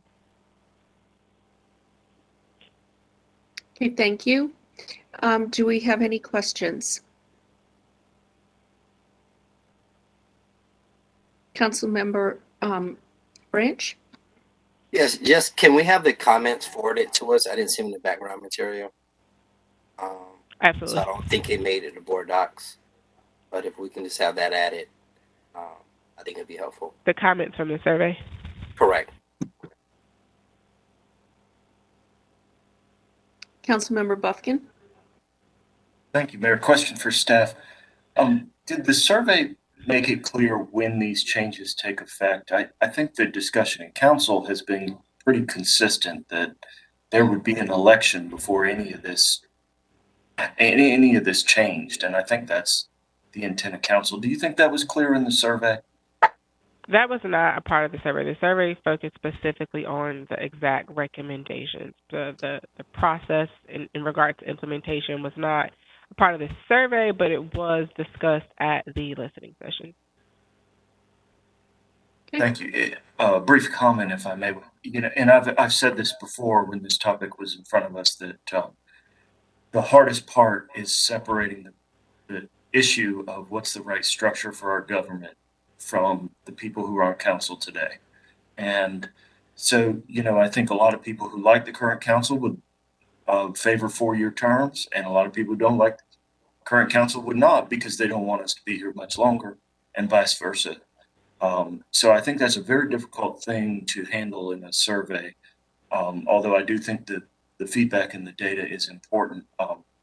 I would encourage my colleagues to give that appropriate weight along with all the other relevant considerations, because I am convinced that we do have a problem because of the structure of our government. So many people are eliminated from eligibility to service on the city council because they just can't make it work for their life. And I think that's a problem that needs to be addressed. And I look forward to working with the other members of council and the mayor on solving that problem to take effect after the next election. Thank you. Any other questions? Okay, thank you, Taisha. Next, we have the report and recommendation of the city manager. Good afternoon, Mayor and Council. Today I have 2 quick items. The first being David Eatman from Transportation is here to provide an update on the Wake BRT Northern Corridor, the major investment study with HDR.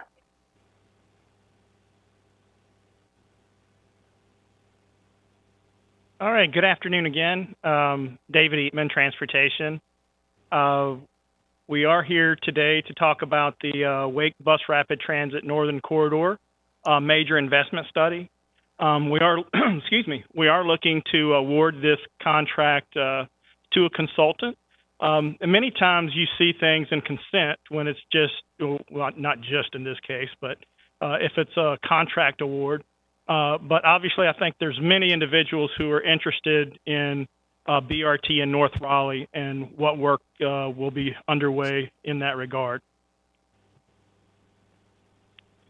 So we pretty much start every presentation with a quick update on the 4 corridors, just to remind everyone that the Wake Transit Plan does have 4 BRT corridors. We have New Bern Avenue to the east. It's currently at 90% design as of this month. We have the Southern Corridor, which just has really gotten underway, is at 5%. Western Corridor at 10%. And all 3 of the corridors you see there that were just named, all 3 of those are in project development with Federal Transit Administration. Then we have the Northern Corridor. It's not yet in project development, and we've done some pre-planning work on that corridor and are about to advance into the next MIS. So a little bit of background, 2016, the Northern Corridor was one of 4 corridors identified in the Wake Transit Plan. In 2018, further evaluation of the corridor was done, an investment study as part of the Wake Transit Plan as well. And West Street and Capitol Boulevard out to Crabtree Boulevard were defined as potential corridors. In 2021, the Wake County Transit Plan expanded its horizon out to 2030, and it actually added Midtown and Triangle Town Center on Capitol Boulevard as potential destinations for BRT in North Raleigh.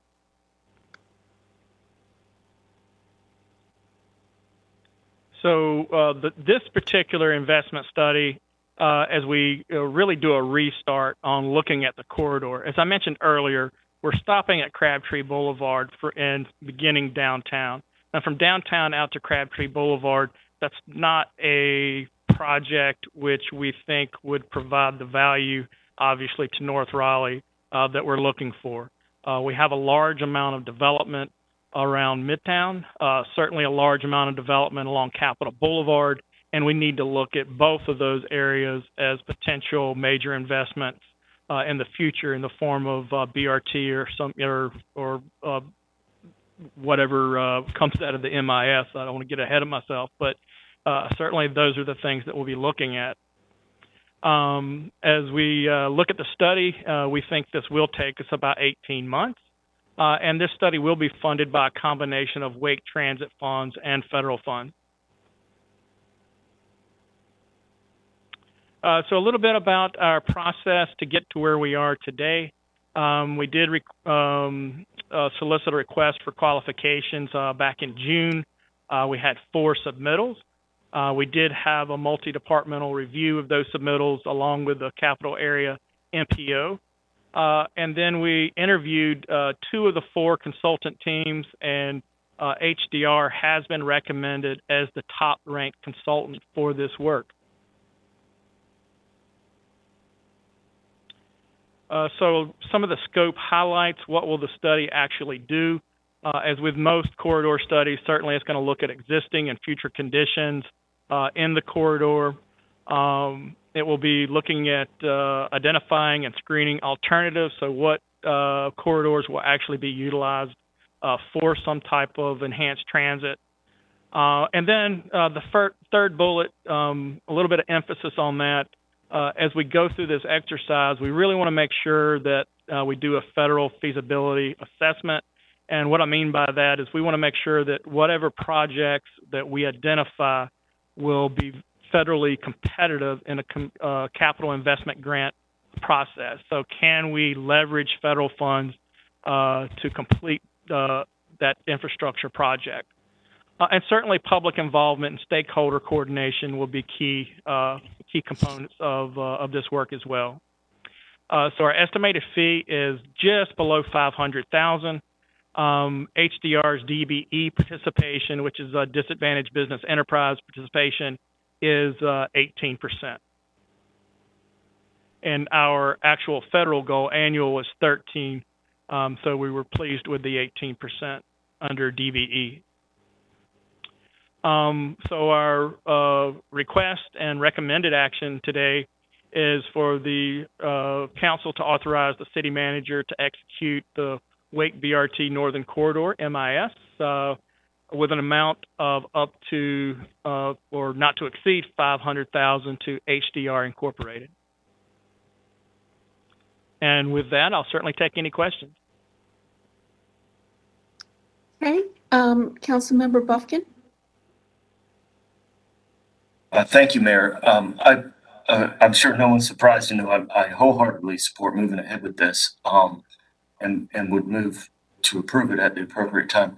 I do have one question and want to make sure that the council is aware that we have a rezoning case coming to us just inside the Beltline off of Capitol Boulevard that at least I understand would require completing Ratchford Drive through to Atlantic Avenue. And Mr. Eatman, I just wondered if you could advise us on how we might handle the timing of the 2 different ones, because it seems like a potential opportunity for that BRT route, but maybe not. Maybe you've got a better idea if I understand it's still if the route does service Midtown. Do you have any advice on how to handle those timing considerations?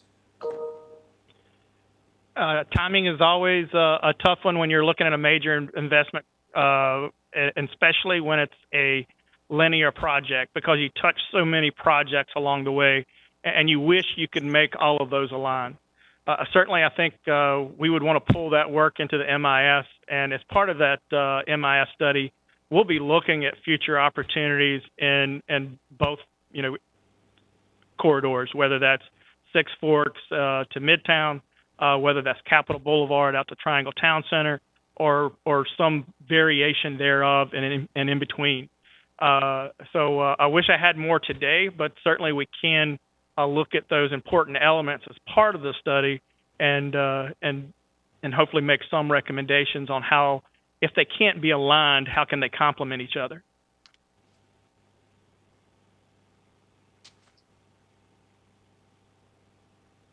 Any other questions? Councilmember Branch? Thank you, Mayor. David, just one question. With us adding the Midtown into this MIS earlier this meeting, will that change the amount needed? Because you're so close to 500,000 now. I'm wondering about if you're coming back to us in 2 weeks. So as of now, that fee does cover the full swath that you see, from Six Forks all the way to Capitol out to Triangle Town Center. So that's kind of like our study area. And I don't really want at this point to think about it just as Six Forks or Capitol. We want to think about that holistically, about how can we, provide quality transit and high capacity transit to our growing North Raleigh. So, but that is in the fee currently. Okay, thank you. Okay, thank you. Any other questions? Hey, do we have a motion? Councilmember Buffkin? Thank you, Mayor. I move to authorize the city manager to execute the contract. Do we have a second? Councilmember Branch has seconded. All in favor? Okay, clerk, that was unanimous. Thank you. And the next item, Mayor and Council, is I would like to call Evan Raleigh to the podium.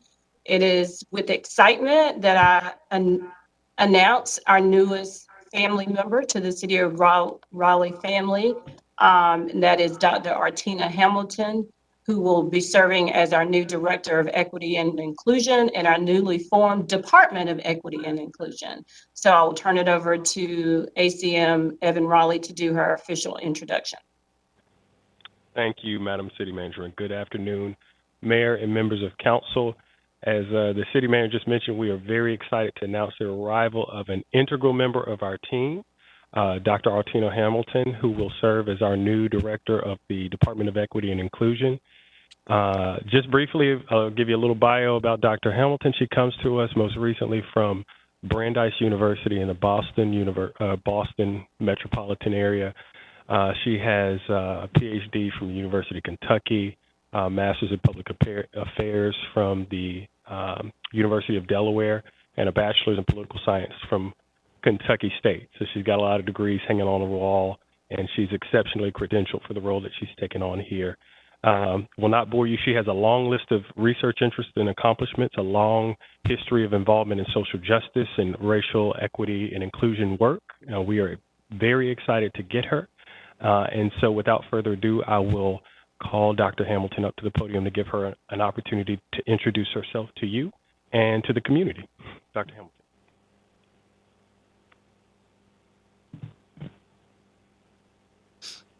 Good afternoon, Mayor, Council, any community members that are online right now. I'm extremely excited to return back to South, but in particular, I'm excited to return to the city of Raleigh, North Carolina. During my tenure, I look forward to building upon the work led by Dr. Caesar and expanding that work. I think it's important that when we think about belonging, that it's not just a drop in the bucket. It's about constant engagement, communication. It's about being vulnerable and transparent. But also, I'm going to add in leading this work that this is an ongoing process. Through outreach, trust, community investment, I think it's important that we adopt a culturally competent but also an empathetic process. I look forward to working with the mayor, city manager, and the council. And it's my hope that through our inclusive and equitable approach that we can further develop and expand our beloved communities of Raleigh, North Carolina. But this work, it will require a collaborative partnership between not only the people in this room, but our citizens. And some of those citizens have been traditionally, historically excluded, but it's my hope that we can call them in. It also requires not only a commitment to the ideal of diversity and inclusion, but a desire to be equitable, but more importantly, empathetic and transparent. But I believe that we can do this together, and we will do this together. So I really thank you for calling me home to Raleigh, and I'm happy to be here today. I'll take any questions if you have any. Well, first, welcome, Dr. Hamilton. We're really happy to have you. And we look forward to your leadership in this important area. And we have elevated the office, and I think that sends a message to how important this is to us as a community and as a council. So welcome. And do we have any questions that we would like to ask Dr. Hamilton? Or are we going to give her a break today?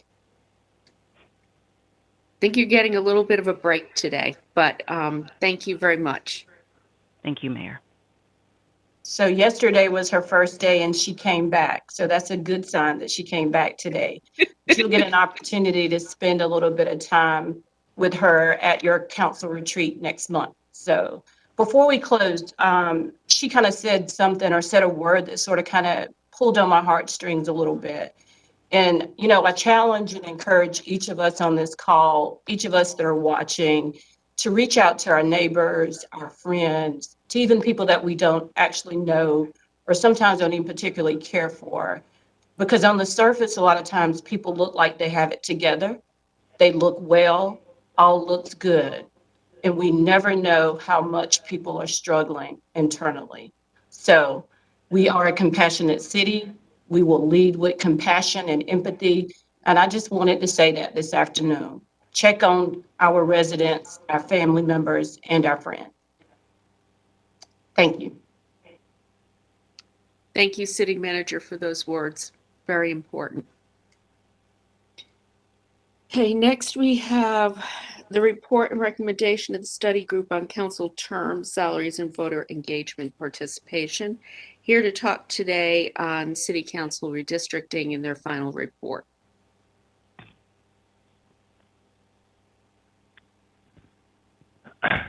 Hi, Ken Bowers, Planning and Development again. Good afternoon. I'm going to shortly turn the microphone over to Catherine Lawson, who served as chair for the study group's review of the 3 alternative maps. But just to briefly recap, last fall you gave a charge to staff to prepare 3 redistricting alternatives based on 6 criteria, which we did so. Those were referred to the study group on council terms, compensation, and voter engagement. They ran an extensive process of gathering input from both interest groups as well as individuals through the community. As you heard earlier today, there was a significant overlap between that and the listening sessions that occurred throughout the community in December and January. And so what you're going to hear today is a presentation that kind of recaps that process, and then the deliverable that you requested was a list of pros and cons for each of the 3 alternatives, and Catherine will be prepared to do that. Staff is here to supplement and answer any questions. I want to also recognize my colleague Ray All, who was the technical and mapping support for this, and just did an enormous amount of work, both to create the maps on a tight deadline, as well as to answer a lot of detailed questions that came up throughout the process. And he is here today with his giant laptop and spreadsheets and GIS software in case any particularly detailed question comes up today. We should be able to get you an answer on the fly. So with that, I'm going to turn it over to Catherine Lawson. Thank you.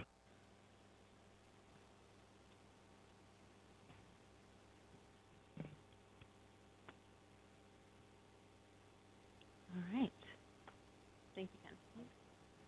You can put the slides back up, please, and you can drive it. Right there. All right. Good afternoon, everyone. I'm Kat Lawson, chair of the study group on council terms, compensation, and voter engagement. As Mr. Bowers just explained, I'm going to go over the deliverable which we submitted for today's session, which is a report on the pros and cons and some additional commentary regarding the 3 proposed maps that came out of staff in response to the redistricting needs. So just as a quick reminder for any members of the community who might be watching, every 10 years we have a census where we refresh our understanding of the population distribution of our city. The requirements of the law are that the population is equally distributed as close as possible with between the 5 districts. Obviously, every 10 years, how growth happens is not equally distributed, which means that that has to be addressed with each subsequent census. And so those 3 maps that were proposed by staff reflect the changes to our community since the last census in 2010. So the charge to the study group was to obtain public input, including both from organizations in our community that specialize in the legal issues of districting, as well as the community impact of districting, to present council with a list of pros and cons, and then to complete all of this work before January 31st, so that the presentation could be given today at the February 1st meeting. The understanding of the study group was that our charge did not include an expectation that we would make any specific recommendations in terms of which of the 3 maps is preferable or best or recommended, but that instead we would just analyze all 3 of them equally. And then we also understood that our charge did not include an expectation that we would suggest alternative maps based on the feedback we received from the community. If there are specific questions regarding commentary that we received, I'm happy to add that to council, but any additional changes to the maps would be something that would be addressed between council and staff. So the first step in our task was to solicit community input, and some of this will be duplicative of what Ms. Hinton already covered, but I'll go through that fairly quickly. So the first thing that we did was we had 2 public meetings in December in which we heard presentations from 5 local civic groups with experience and or expertise in the legal considerations for maps, and again, the actual impact on our community members. These are the 5 groups that spoke at those 2 meetings. We invited several more, and the meetings and the invitation were published publicly. However, other groups weren't able to attend, said that they would submit their commentary through email or other avenues, or simply did not respond to those invitations. None of these 5 groups identified any specific pros or cons for individual maps, but instead they contributed substantive comments about the map drawing criteria themselves and the input process. In general, they praised the amount of data that was made available to the public, including an interactive map website in which the underlying data that informed the maps could be downloaded by these members of the community and uploaded into their own map drawing processes or softwares, and so that they could actually understand what was the underlying basis of the end product. They also all agreed that the proposed maps would not change the existing distribution of any of the minority-majority districts in the city of Raleigh. Under the existing district map, 2 out of the 5 districts are majority-minority districts, and that would remain true under all 3 of those maps. The groups otherwise simply acknowledged the importance of talking to the community and getting community impact, specifically from areas of our community that would be specifically impacted by any of the proposed changes for these new maps, and some of that was taken into account for the specific listening sessions that we undertook with Ms. Hinton. So for the public at large, the outreach method included sending targeted emails to existing city listserv subscribers, social media outreach across multiple platforms, and a dedicated redistricting website that included the information about our meetings and an interactive map that allowed the public to both see, again, that underlying data, or even just to see where if their address would be affected by any of the proposed map changes, and they could see how that would affect them personally. In addition, there were those 4 listening sessions that were hosted across the city, 3 in person and 1 remote. In particular, the session at Green Road Community Center was added based on the input that we received from some of the civic groups that spoke with us in December. That location was in the middle of one of the precincts, that would shift districts across all 3 of the proposed maps. So the organizations felt that it was important that we hear from community members in that particular area. We agreed, and so that was something that I very much thank Ms. Hinton for helping us to orchestrate that listening session in that location, even though that was a later in time addition to the plan. And then finally, there was a dedicated email address where members of the public could send in written commentary. That email address received only 7 emails prior to January 7th, but then there were 196 emails received between January 9th and 12th. The language in those 196 emails was nearly identical. So there was a script that was shared through community outreach organizations and sent into that email address. Representations of those emails and copies are included in the appendix to the report that was included in the submission for today. So I'm now going to go through the 3 maps and present some of the pros and cons and any additional commentary that the study group arrived at regarding each individual map. one of the particular challenges from a geographic population distribution that we were looking at here was that based on the 2020 census data, under the existing map, District A is 10% below target population of what it needs to be for a roughly proportional distribution of population across those 5 districts. And then District B was nearly 5% above target. So that was the primary kind of mathematical consideration that was driving the analysis here. All 3 scenarios take into account not only the existing population distribution, but also take into account of projected future growth. Since both District B and District C have the greatest possibility for future annexation, the educated presumptions are that those districts will likely see significant growth in the next decade. So here we have the first map scenario that was prepared by staff. So we, in the study group, we colloquially refer to this as the minimally invasive map.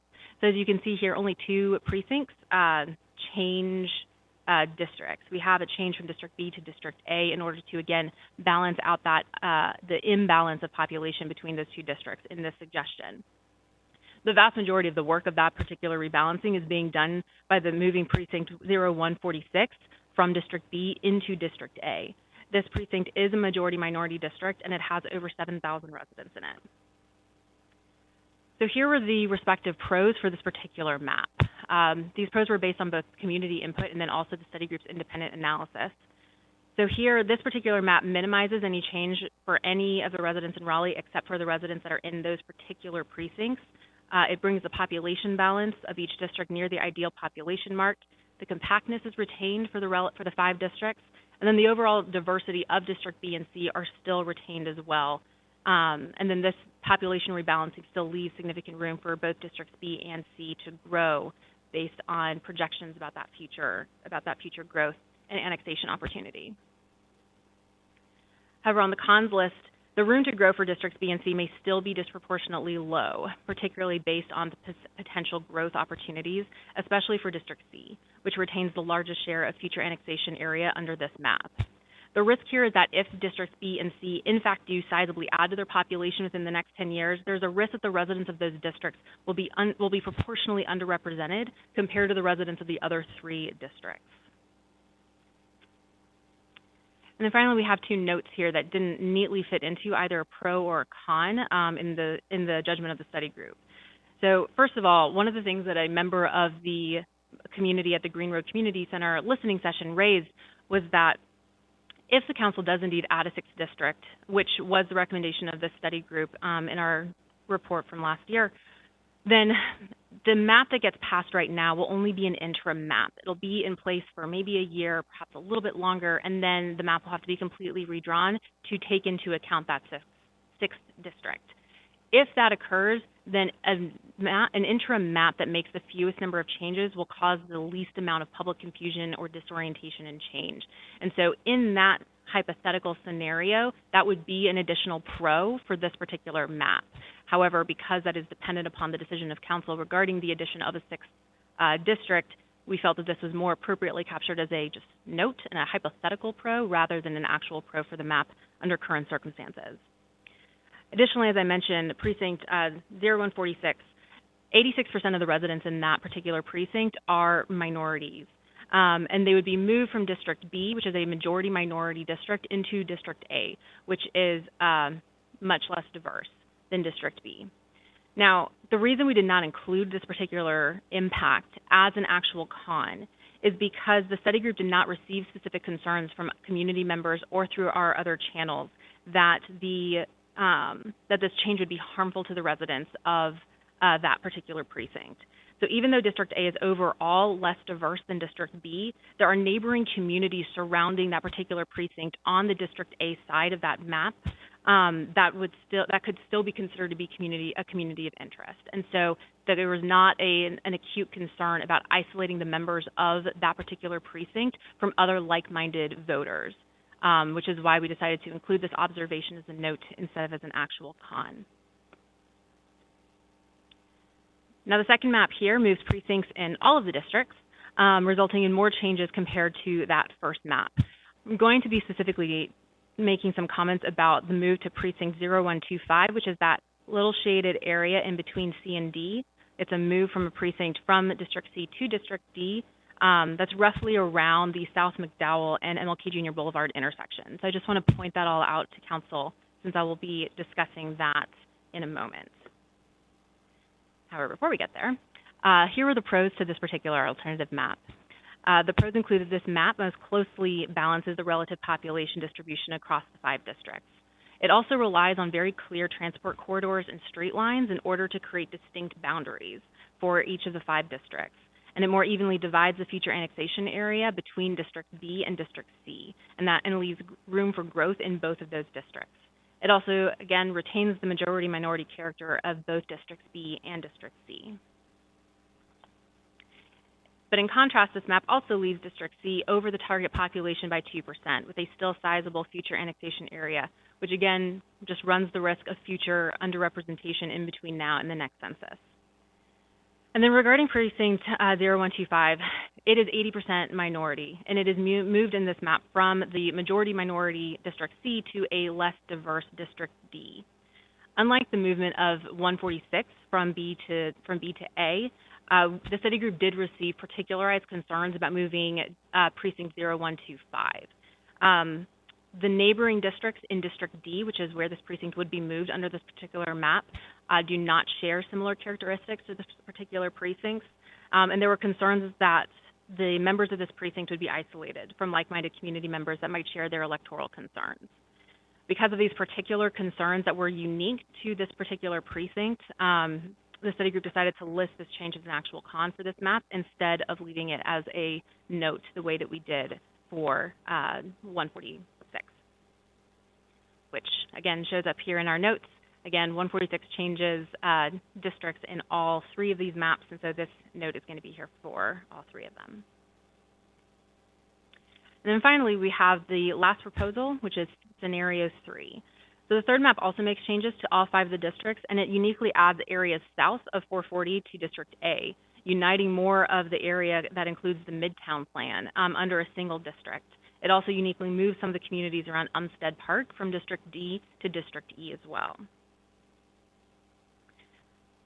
The benefits to this particular map include, again, uniting the Umstead Park neighborhoods into District E, more evenly dividing future annexation areas between Districts B and C, maintaining the diversity, again, of Districts B and C, and bringing District A inside the Beltline to unite the Midtown Plan area in a single district. On the con side, however, this map introduces the most change to existing boundaries and will thus impact the greatest number of current residents. And again, is just under the hypothetical scenario in which Council considers adding a 6th district, an interim map that introduces significant change might exacerbate community confusion if there is indeed a new map that has to be passed in relation to the addition of a 6th district down the line. This third map also places District B over the target population by 3.5%, with a significant future annexation area, which again runs that risk of future underrepresentation. Similarly, District C is also over the target population by 2% under this map, risking that same possibility. And similarly, like in the second map, Precinct 125 is moved from majority-minority District C into District D, which I've already discussed, raised some acute concerns for the study group. And then as a final note, here under this particular map, there was no consensus as to whether or not it was a pro or a con that 4 out of the 5 districts would now extend into the 4440 Beltline, so we decided to include it here as a comment instead.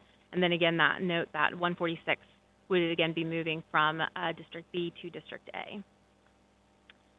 And with that, that concludes the report. I'm happy to answer any questions that you all might have.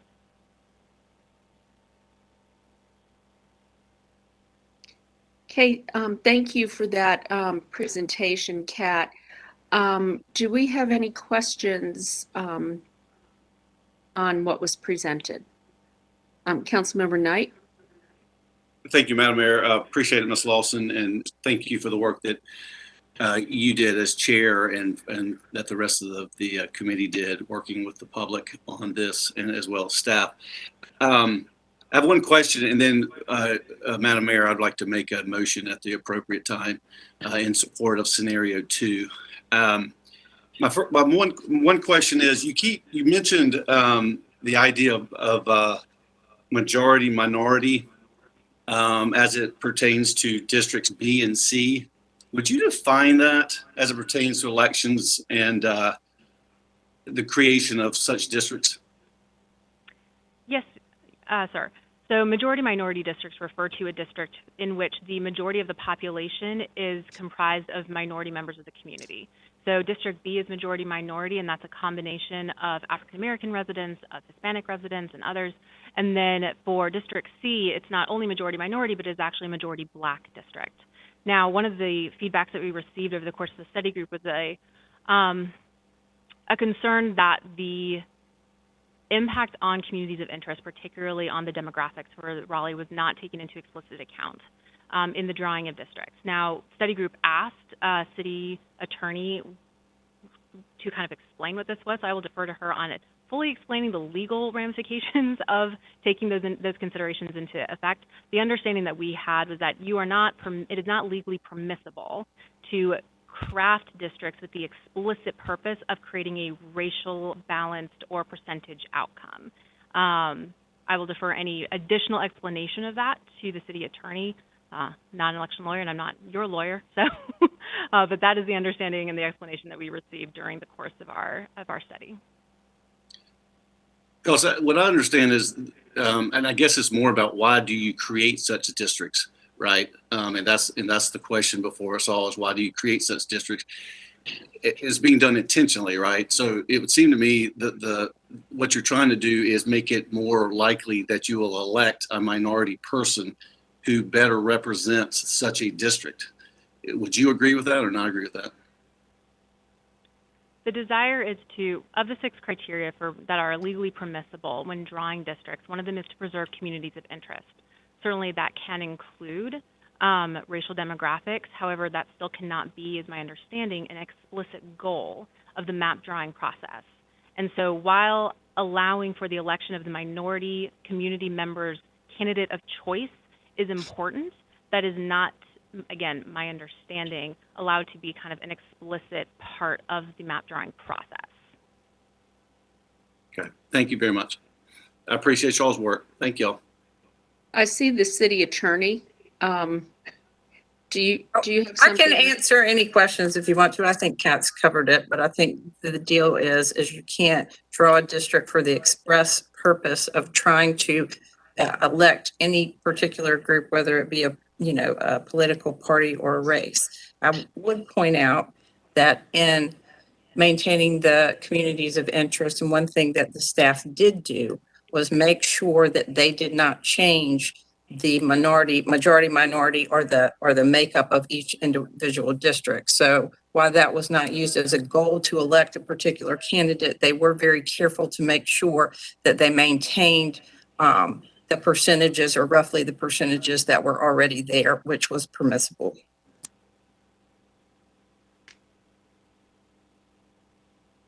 Okay. All right, do we have any other questions? Councilmember Buffkin? Thank you, Mayor. Not a question, just a brief comment to mark what I think is a momentous occasion. With this report we received today, we have entered a new era when politicians don't draw their own maps. And this will be to the benefit of the public interest in our city for a long time. And I'm awful proud of the work you all have done, Chair Lawson. Thank you for your efforts. We added this. I know it wasn't a part of the original scope of work for your committee, but you all graciously accepted the task, and I think you've done a tremendous job with it. And we have now fair maps and maps that are not drawn by politicians in front of us and ready for the council's adoption and ready to do an election this year. So thanks for all your work, and I think this is a great day for Raleigh. Okay, thank you. Councilmember Branch? I want to thank Ms. Lawson and the committee for their work, and I think it's interesting that we have 2 districts that are majority minority, but yet those 2 districts, they don't represent that. So I think it comes down to the candidates that run. So I just want to put that out there for those that are watching, that's what it comes down to, who runs within these districts that have an opportunity to represent you. the goal of the map is, the goal of this mapping project per se is to balance the population.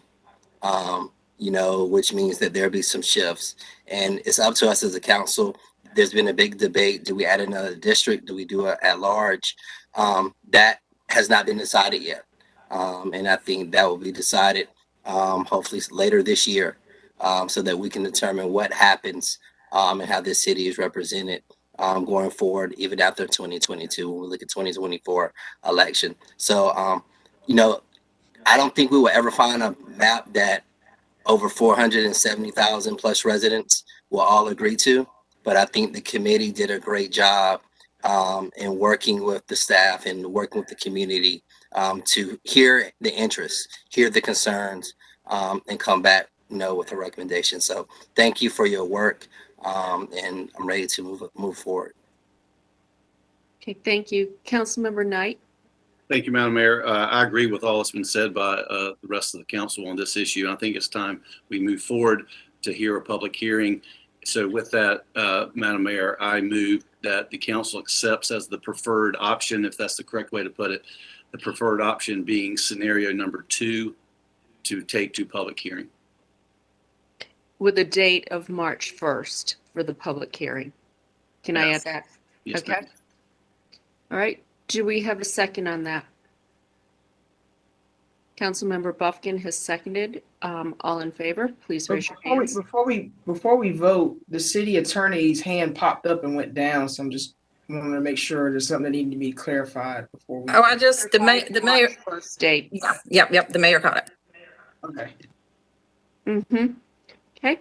All in favor, please raise your hands. Okay. Anyone opposed? All right, that was unanimous then. Thank you. And thank you very much, Kat, for your work. The committee's work is deeply appreciated. Thank you, everyone. Thank you.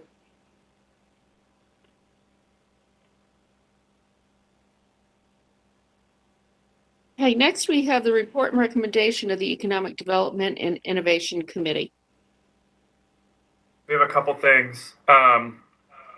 First item is the Downtown Raleigh Alliance Public Realm Study. We resumed our discussion on the fee structure for the permanent sort of outdoor streeteries, outdoor eating. The recommendation from the committee is the committee recommends upholding staff's recommendation regarding streeteries and pedlets as recommended. A lot of recommending. Extend the waiving of fees through fiscal year 23 and 24. Eliminate the application fee, establish a 50% reduced cost encumbrance fee not to exceed $1,500 no sooner than fiscal year 25, establish a 100% encumbrance fee not to exceed $3,000 no sooner than fiscal year 26. It is understood that staff will consult with the Downtown Raleigh Alliance and report to the City Council prior to the enactment of the fee structure. I know that may seem a little confusing, but the discussion we had in committee was that there ought to be a fee for the use of public spaces for private purposes, the outdoor dining, though we do consider there to be a significant public benefit to outdoor dining and streeteries. We need to go ahead and signal to the restaurant industry what the fee will be so that while they're making the decisions to invest in these streeteries, they understand that at some point they will be paying a fee to use them, but we wanted to defer the fee out a couple of fiscal years to give everyone an opportunity to recover from COVID. So the idea is that for 2 years, there will be no fee. 3 years out, it'll be a 50% fee, and 4 years out, I guess, it will be the full fee. And Downtown Raleigh Alliance will come back to us before that budget cycle where we have to enact the 50% fee and the 100% fee just to give us an update on the economic recovery. So that is the recommendation of the committee. Okay. And that's a motion. So moved. Okay. Do we have, okay, seconded by Councilmember Branch. Do we have any questions? Councilmember Buffkin? Thank you, Mayor. And I thank you for those comments, Councilor Melton. You answered part of my question. And I'll just say, you know, as a matter of principle, I don't really favor waiving fees. Because just because we don't charge a fee doesn't mean it's free. So there is a cost here, and I'd like some help from the staff to get an idea of how big that cost is. But I do recognize, to Councilmember Melton's point, that there is some public benefit to this. But can I just, and maybe the committee talked about it, maybe you could help me understand how much, what's our exposure on this no fee work that we're proposing here, and how much is it going to cost? And ultimately, I guess this will be paid for out of the general fund. We'll just subsidize the work through other tax revenues. Can someone just help me out with that a little bit?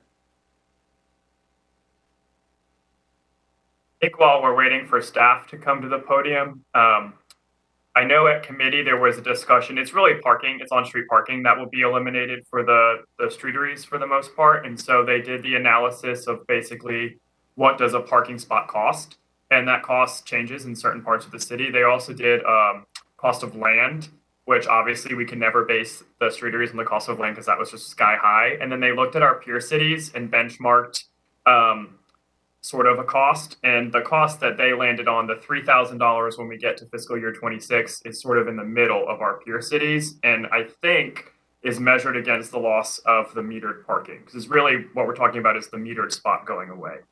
How that affects our budget, I'm hoping Mary's running up or someone is coming down, but that maybe Mr. Raleigh, but I don't remember the specifics on that.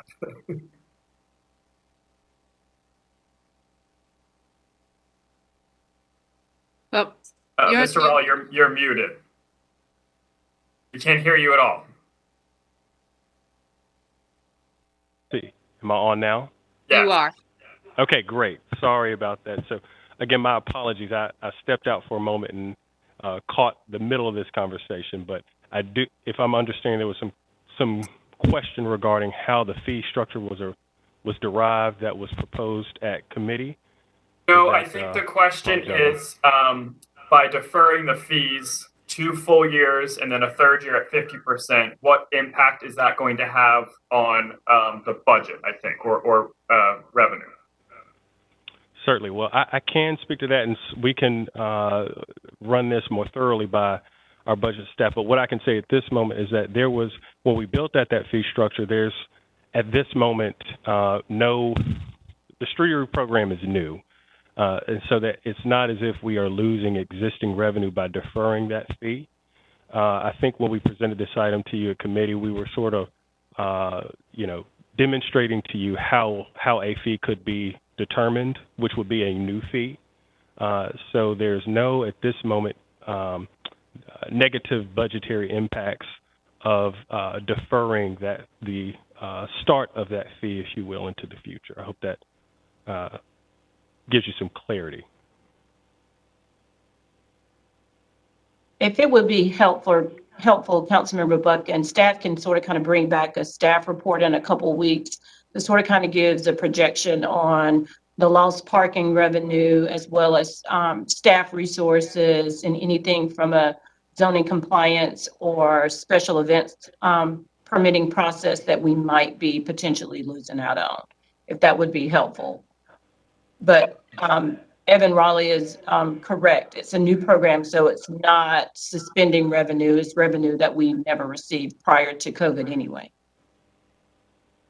Yes, thank you, Madam Manager. That would be helpful. I'd just like to keep an eye on it, but I'm persuaded in this case that there is some public benefit to this beyond just the potential applicant's own use. For example, the parklets are available for use outside of normal store hours and so forth. So I will support the committee recommendation and look forward to receiving the report on in a future manager's update. Thank you. Okay, thank you. All right. This has been, let's see, who seconded the motion? Councilmember Branch, thank you. All right, we'll vote now. All in favor, please raise your hands. Okay, that is unanimous. Thank you. Okay, one more recommendation for this item, then we have another item. The committee further recommends that the study of expanding sidewalk width be referred to the Transportation and Transit Committee. It is understood that transportation staff will study the concept and bring a report to the Transportation and Transit Committee. So we're sending that part of this item to Councilmember Branch's committee. So that is a motion. I just want to note that Councilmember Branch actually asked for this to be sent to his committee. So anyhow, who would like to second that? Councilmember Branch has seconded. All in favor, please raise your hands. Okay, clerk, that was unanimous. Thank you. The second item is food trucks and mobile vending regulations. The committee recommends that the council direct staff to draft a text change for establishing the location and regulation of food trucks and mobile vending on private property and in the public right-of-way, and to expand permitted mixed-use zones to include RX zoning. So moved. Do we have a second? Mayor Pro Tem Stewart has seconded. All in favor? Oh, you have a question. Okay. Thank you. Sorry. Limitations of Zoom meetings. I just want to make sure I'm in favor of this and willing to second it after I get this on the record, that when we go through the text change process for this one, that we make sure that we are reaching out to stakeholders as in addition to our normal kind of public engagement realm for a text change, specifically Downtown Raleigh Alliance, any restaurant groups, but just to make sure we're including stakeholders in this process. But with that, I would second. Okay. Any questions? Okay, all in favor, raise your hands. Anyone opposed? Councilmember Fort is opposed. Clerk. And then for items pending, we are keeping the Downtown Raleigh Alliance Public Realm Study item in committee so we can receive a progress report and update on some of the work. So that will remain. And our next committee meeting will be, it is Tuesday, February 22nd at 1:30 p.m. and it will be a virtual meeting unless I hear otherwise.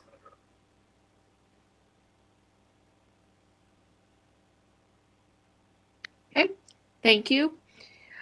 Next is the report from Growth and Natural Resources. Thank you, Mayor. Growth and Natural Resources Committee met on January 25th to discuss two items. We received, I'm going to do this in the alternate order that we actually heard the items. But second, we received a presentation from staff on the Omnibus Text Change Program.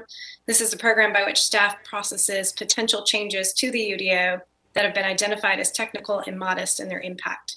After a deliberation of the various potential changes and the rationale for these changes, we ultimately decided to keep this item in committee as we continue to review a few specific potential changes.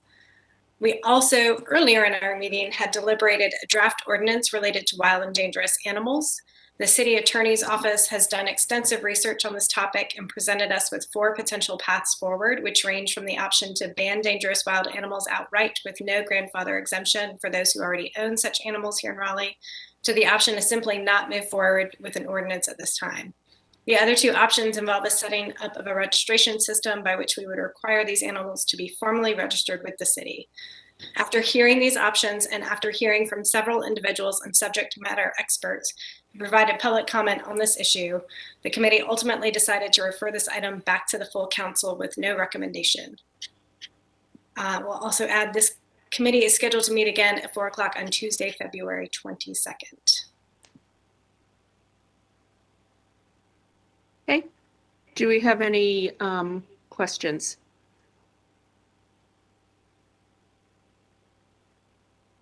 Councilmember Knight? You're muted.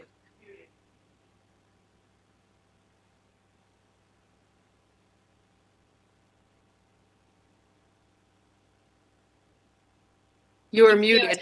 You can do it, Councilmember Knight.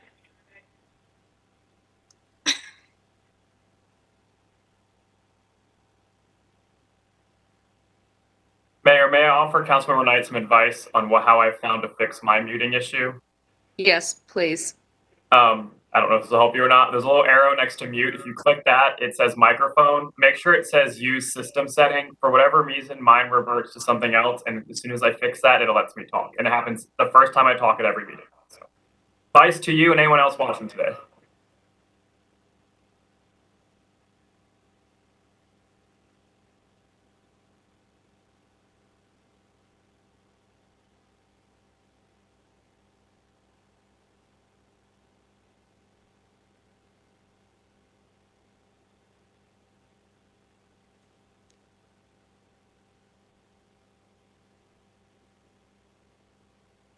Okay, I am going to hold this until Councilmember Knight can come back on.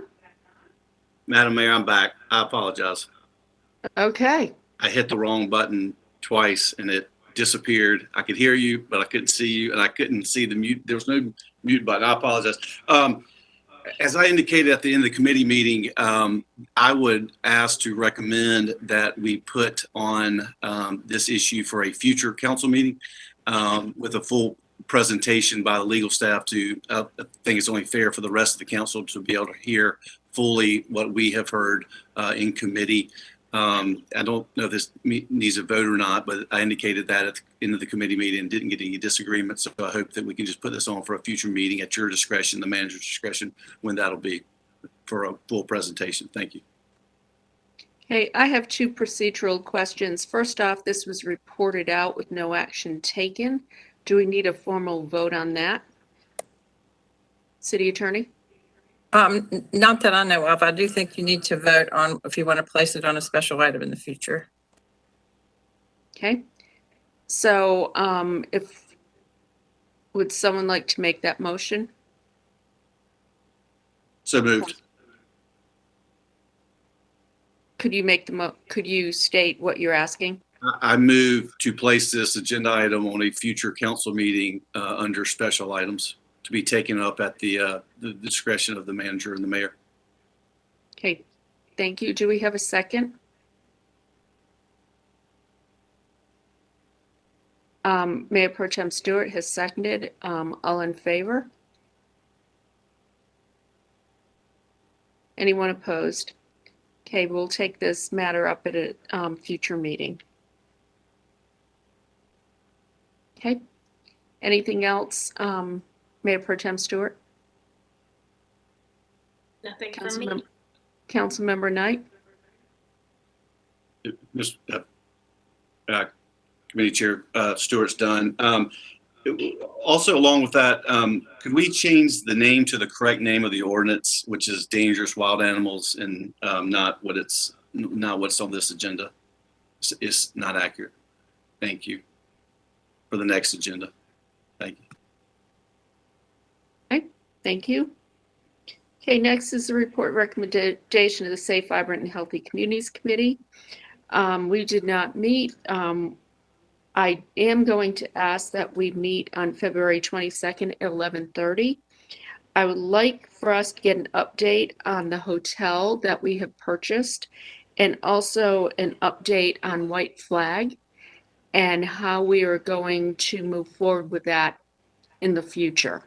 We have it covered this year, but White Flag has been I would like to see us be more proactive. So those are the two topics that I would like to have covered in that meeting. Okay, next is report and recommendation, Transportation and Transit Committee. No report. I now have one. Oh, I'm sorry. The clerk had her hand up. I just wanted to clarify the two items that you want to discuss.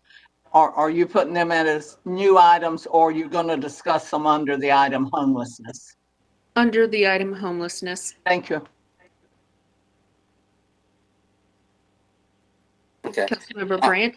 Yeah, right. I have no report. We now have one new item in committee. I want to give staff a chance to look into that. So at this time, there's no meeting for the month of February, but we will see what happens in the future. Something new may pop up.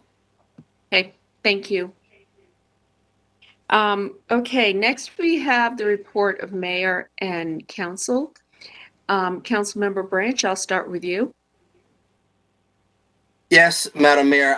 Today is February the 1st. I think some earlier, those who are watching, heard me and staff member Mrs. Hinton talk about A&T. It's significant to the entire Black history and the African American community, especially students. On this day in 1960, 4 A&T students sat in at the Woolworth. And it received national recognition. Though there were other universities, Shaw students, St. Augustine students, also participated in different protests and marches back in the 60s. As we remember Black history intentionally in the month of February, let's remember it 365 days of the year. As we have moved forward with our Diversity and Equity and Inclusion Committee, the city has been intentional. We have to ensure that we continue to be intentional. I appreciate the RFP that we saw for transit with the 18% DBE.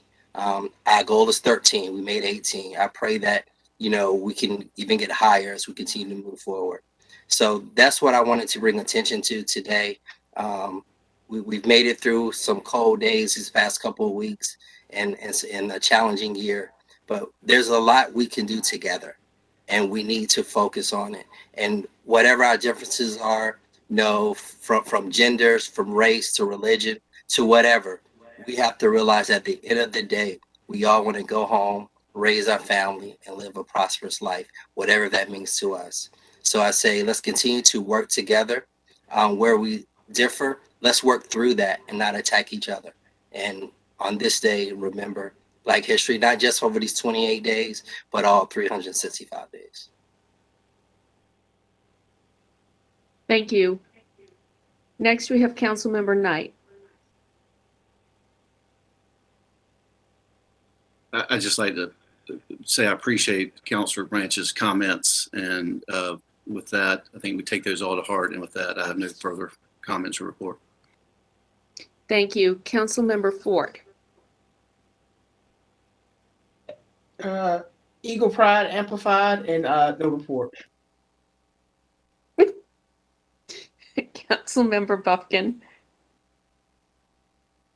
Thank you, Mayor. I have 2 items to report for the council. On March 10th, I will host a district meeting with Police Chief Patterson, and we will be extending a special invitation to members of the Jewish community of Raleigh to come and talk about concerns of anti-Semitism and threats against that community. And we will also have Ms. Hinton to talk about community engagement. That's on March the 10th, and presently planning to host it as a virtual meeting. Secondly, members of council, I want you to know I have left in your office on behalf of one of my constituents a copy of The Weekend Gardener, and I hope you will receive it as a reminder. While it's cold outside right now, spring is right around the corner, and you'll find a lot of useful information in that magazine. It's a companion piece to the talk radio show that airs every weekend on Saturday mornings. It's a treasure of our community, hosted by an extra special person, former Attorney General and Secretary of State Rufus Edmiston, who lives right here in Raleigh. So I hope you enjoy your copy of The Weekend Gardener. And if you have time on Saturday mornings, tune in for some great gardening tips. Thank you, Councilmember Buffkin. Mayor Pro Tem Stewart. Thank you. So I actually want to harken back to something our city manager talked about earlier, which is being a city of compassion. And I know we've had quite a few instances in the news and in our community lately where we're thinking a lot about mental health. And to that point, I understand and know that it's been true for quite some time that RPD, Raleigh Police Department, has had mental health and faith services and resources available to them for some time, and that they've been sharing those with RFD, Raleigh Fire Department. But I want to make sure that Raleigh Fire also has kind of the same available resources to them, as I believe these resources have been used in an increased capacity over the past couple of years as we've gone through COVID and gone through all sorts of really challenging times. So I just want to bring that to our city manager's attention and see if we can't get some extra resources there. I know a couple of our firefighters do a lot of great work in this field on their own already through nonprofit organizations, and I think it'd be really great to add that in there. So that's all I have. Thank you. Okay, thank you. Councilmember Melton. One item, I saw the Business Journal did an article and a survey recently on social districts, which is something that the legislature created last year. The article mentioned that most of our peer cities are moving forward with creating social districts. I'd like to send this item to Economic Development Innovation so we can get information from staff about what is a social district, how may they be helpful to us, where might we want to use them, where might we not want to use them, and we can make recommendations and go from there. So that's my request. Okay. City Attorney, do we need a vote on this? Yes, why don't you go ahead and vote on that? I will say that our office has already started doing research on that, so we should be able to report to your committee on what the statutes require for that to happen as a legal matter. Okay. So that is a motion. Do we have a second? Councilmember Knight has seconded. All in favor, please raise your hands. Anyone opposed? Okay, that will go to the Economic Development and Innovation Committee. Anything else, Councilmember Melton? Okay. I have 3 items. One, the first one does relate to what Councilmember Branch mentioned, and that is Black History Month. And we have a proclamation that we have done in honor of this month. I'm going to read it. Whereas Black History Month is an opportunity to share the many historical and present contributions of African Americans to the city of Raleigh, and whereas African Americans have played significant roles in the leadership of Raleigh's economic, cultural, spiritual, social, educational, and political development, and whereas the city of Raleigh celebrates Black History Month, recognize the impact made by our African American community. And whereas Black History Month is a time for all Americans to remember the rich history of a people who helped build this country through neighborhood leadership and involvement, advance the cause of civil rights, and strengthen families and communities. And whereas during Black History Month, all residents are encouraged to reflect on the past successes and challenges of African Americans and look to the future, building upon this heritage, and to continue working for the ideals of freedom, equality, and justice. Now, therefore, do I, Mary Ann Baldwin, Mayor of Raleigh, do hereby proclaim February 2022 as Black History Month. And I would like to echo what Councilmember Branch said. This is a month, and we're celebrating this month, but this is something we should be conscious of every month. And I want to thank you for bringing that up. My second item, the City of Raleigh has been a member of the Association of Local Governments working on water quality issues in the Falls Lake watershed, starting in 1996. It's the Upper Neuse River Basin Association. Normally, the mayor has represented Raleigh with this group, but Councilmember Knight has expressed an interest to me in being involved in these important discussions and decisions, and has asked if he could be appointed to that group. So I am going to ask that he be appointed to represent the city of Raleigh as a director on the UNRBA Board of Directors. Do I need a vote on that, Robin? Okay. No, that's a mayor appointment. This is more to give notice and let everyone know the appointment's being made. Okay. Thank you very much. And then the third item is in-person meetings. We had talked about potentially going back to in-person starting March 1st. And I want to have a bit of a discussion about that today. First, I wanted to just want to get a note from the city manager. What are our numbers looking like among city employees? Sad to report, not good at all. Honestly, we, as of yesterday's COVID executive meeting, we are roughly at 500 cases for the month of January alone. As a county, we far exceed our expectation and our goals of a 5% positivity rate, as well as we still remain in a high area of transmission and substantial transmission. Okay, before the meeting, I did have an opportunity to talk with members of our staff about whether we could provide notification if we waited to make a decision until the February 15th meeting.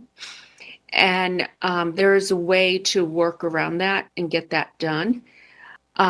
So I'm going to ask that we wait until that meeting to take a vote before moving forward. I personally am not comfortable with the numbers being that high, saying, yes, let's definitely do March 1st. But if we see trending numbers coming down, we can make a decision February 15th and still hit our goal of March 1st, if everybody is good with that. Thumbs up, thumbs down.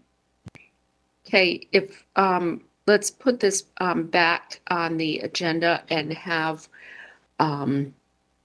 this come to us at our February 15th meeting. Okay. And then there is one more thing. The Raleigh Little Theater was looking for a liaison and had asked council member interest. Councilmember Melton has expressed an interest in that, so I would like to appoint him as liaison to that board. Thank you. All right, next we have appointments. Clerk? Yes, and you guys did really well this appointment period, so I'm proud of you. First item, Appearance Commission, you have 3 alternate vacancies. Ed Lynch and Kyle Springer each received 5 votes, so are elected, and that leaves one alternate vacancy. Arts Commission, Mary Silver received 6 votes, so would be appointed, so you have a full Arts Commission right now. Bicycle and Pedestrian Advisory Commission, 1 vacancy.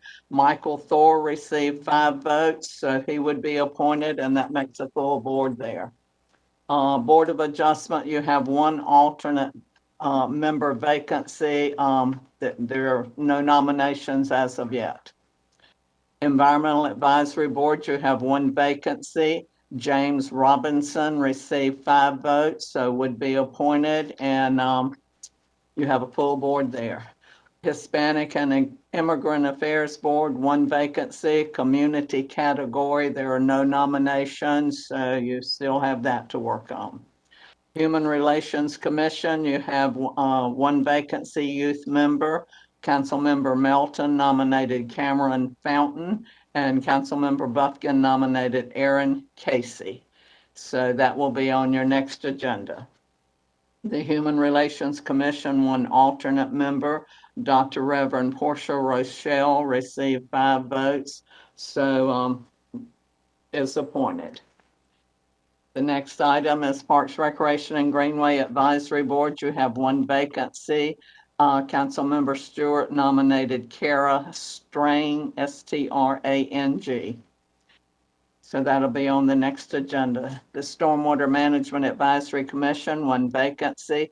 Nicola Hill received 6 votes, so would be appointed. So you have a full board there. So congratulations. All right, the next is nomination. Madam Mayor, Oh, or Madam Clerk. Councilmember Knight? Thank you, Madam Mayor. I think I would ask if this is in order under appointments. I got my ballot in minutes before 1 o'clock, and if my votes weren't computed, if you would add those, if that's okay with the rest of the council or you legal were staff. computed. You were added in. We got, I apologize for that, but I know y'all are used to it. Thank you. yeah, Cassidy caught up with you, so you're counted. Appreciate it. Okay. Okay, under nominations, the first item is the county appointee for the Appearance Commission. And again, this is just a reminder.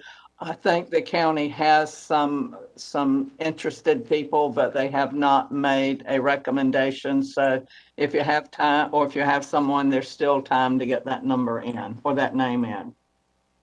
The next item is the Hispanic and Immigrant Affairs Board, one vacancy, a professional category.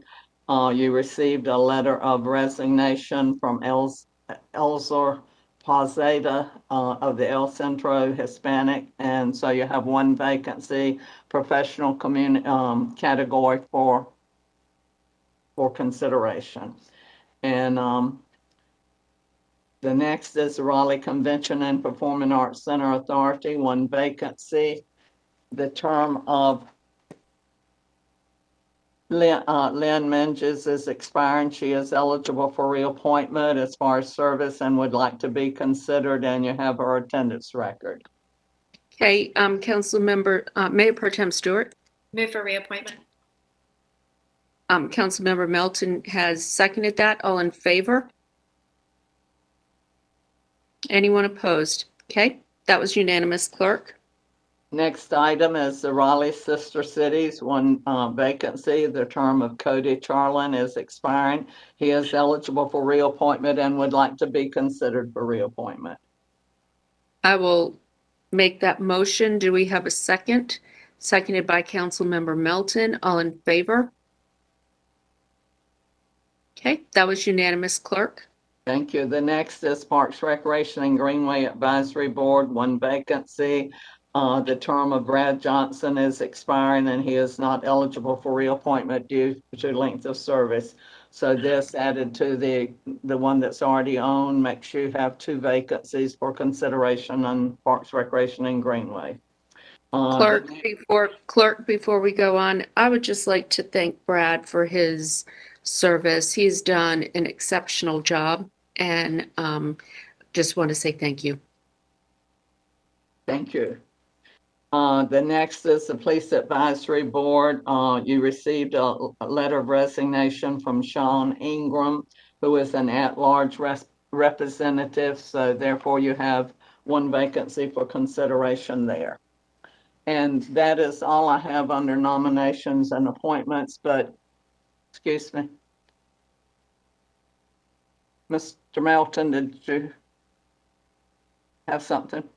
Yeah, on the Police Advisory Board, we've got two alternates, Ty Harrell and Cindy Cottle. I think it's been practiced to move an alternate into the spot and then nominate another alternate. So I don't know how we want to handle that. Looks like Ty and Cindy were both appointed on the same date. So either one of them has been there longer, but I would think it would be appropriate for us to move one of them over and to nominate an alternate. I can I'm the liaison. I can talk to the chair and to Ty and Cindy and see if we can work that out, and then we can make a nominate for an alternate if everyone's okay with that. Okay, so we will go ahead and make the decision that we're going to move one of the alternates up. In the past, and you can do what you want to when they're both appointed at the same time. I've gone alphabetical. But you can talk to the chairperson and we'll put it on the next agenda and name whichever one should go up. It's up to you. I know they're both heavily involved, so we just figure out which one wants to do it. They can draw straws or something if we have to, and then we'll appoint an alternate. Traditionally, we have gone by alphabetical, just in fairness, and that would be my recommendation. But if you want to have that conversation, I want to be fair. So if we want to go alphabetical, we can do that, or I can have a conversation. It does not matter to me. I just think that either one of the alternates should be moved into the full-time spot, and we appoint an alternate, not appoint a new full-time person. So that's the strong preference I have. Well, I would recommend we follow what we've done in the past with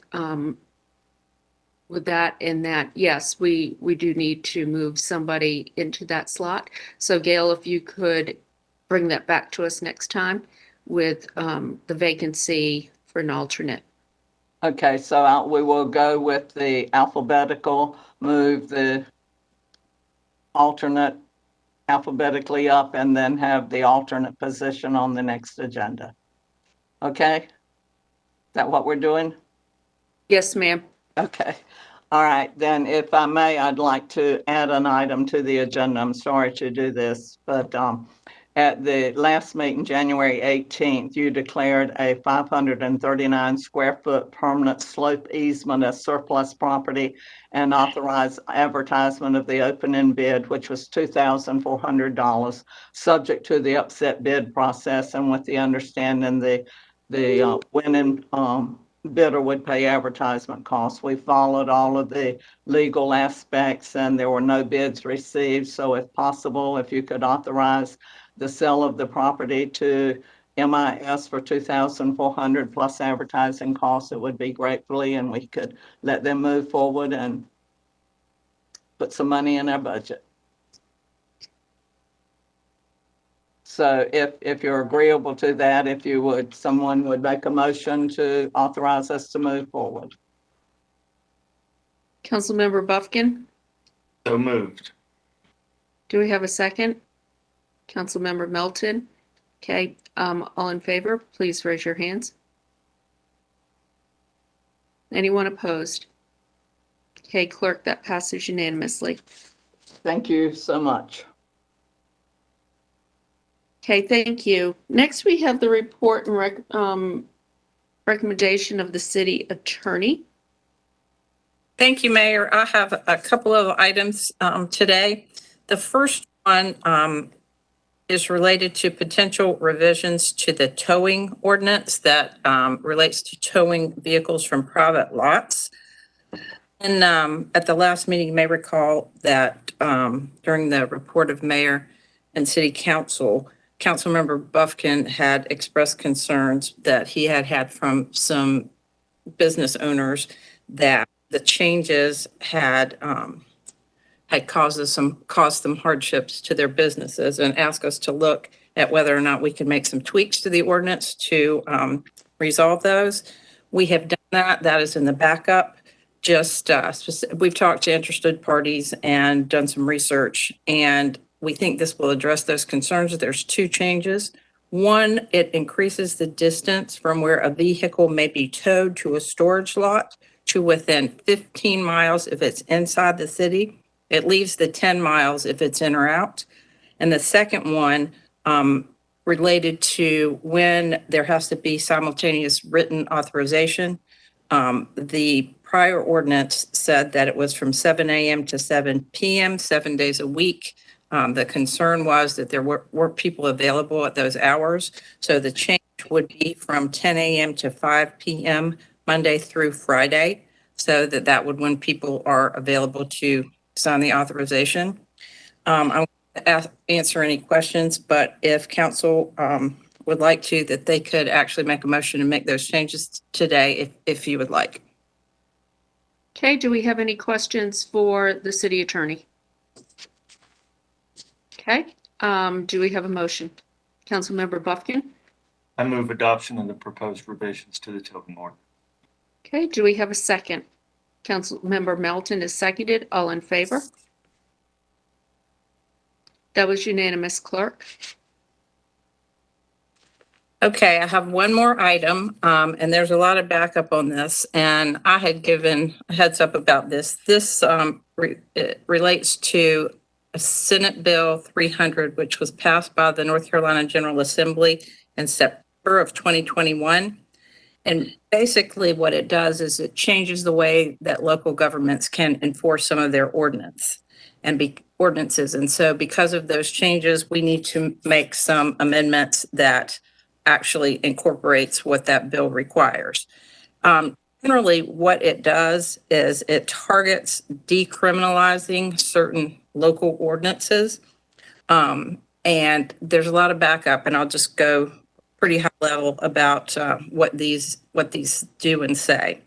I would like to point out that there are 2 meetings required under the statute. This is the first one. So if today, if we get the thumbs up to move forward, it would be adopted during the February 15th meeting. There are a couple of things that the SB 300 does. The first is prior to the bill, any ordinance that didn't have a specific enforcement mechanism sort of defaulted to a criminal penalty, a misdemeanor penalty. And if you did not want the penalty to be criminal, we had to call that out. This has changed that to be the opposite. So now if we want something to be criminal, we have to call it out, and the default is civil. The second thing that it does is it prohibits certain violations of ordinances from ever having a criminal penalty. They're set forth in the backup, but one of those is the zoning, the UDO. Another one is licensings of businesses. Other one is ordinance regulating trees.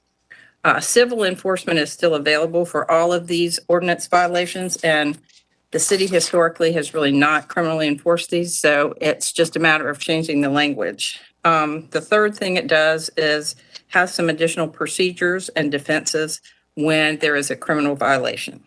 So again, they're all in the backup. We think that this accomplishes what we are required to do under SB 300. So the separate thing is their ordinances in the backup. These are the non-UDO ordinances. We will come back later with the UDO amendments. We'll need council authorization to proceed with those, and they have to go through the Planning Commission and come back for a public hearing.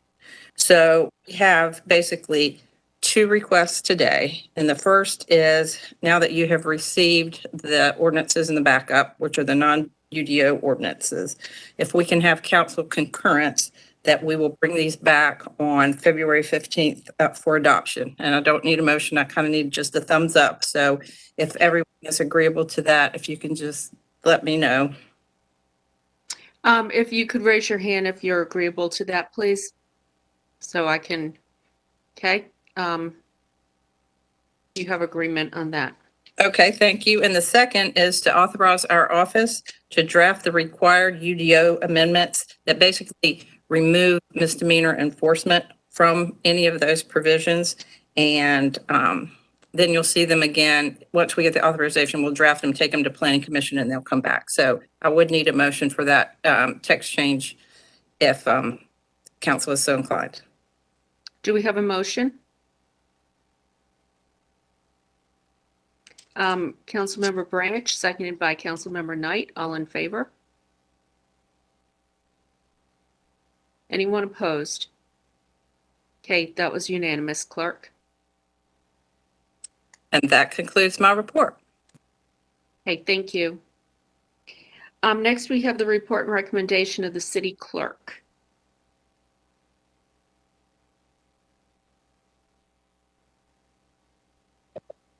And this is where I was supposed to add on the item, but I got all excited and added it on at the wrong section. But anyway, all I have left are the minutes for consideration of approval. Okay, do we have a motion? Councilmember Branch, seconded by Mayor Pro Tem Stewart. All in favor? Okay, that was unanimous, clerk. Thank you, and that's all I have. Okay, thank you. Next, we are going to enter into closed session. I have a motion prepared. Motion is in order to enter closed session pursuant to GS 143-318.11A4 to discuss matters relating to the location or expansion of industries or other businesses within the city, including consideration of economic development incentives that may be offered to entities considering such expansion. And GS 143-318.11A3 to consult with the city attorney in order to preserve the attorney-client privilege, and to consider and give instructions regarding the handling and/or settlement of a potential claim in the following matter: City of Raleigh versus Soul Reapers Worship Center International. So moved. Do I have a second? Councilmember Branch has seconded. All in favor? Okay, that was unanimous, clerk. We will now enter closed session.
you.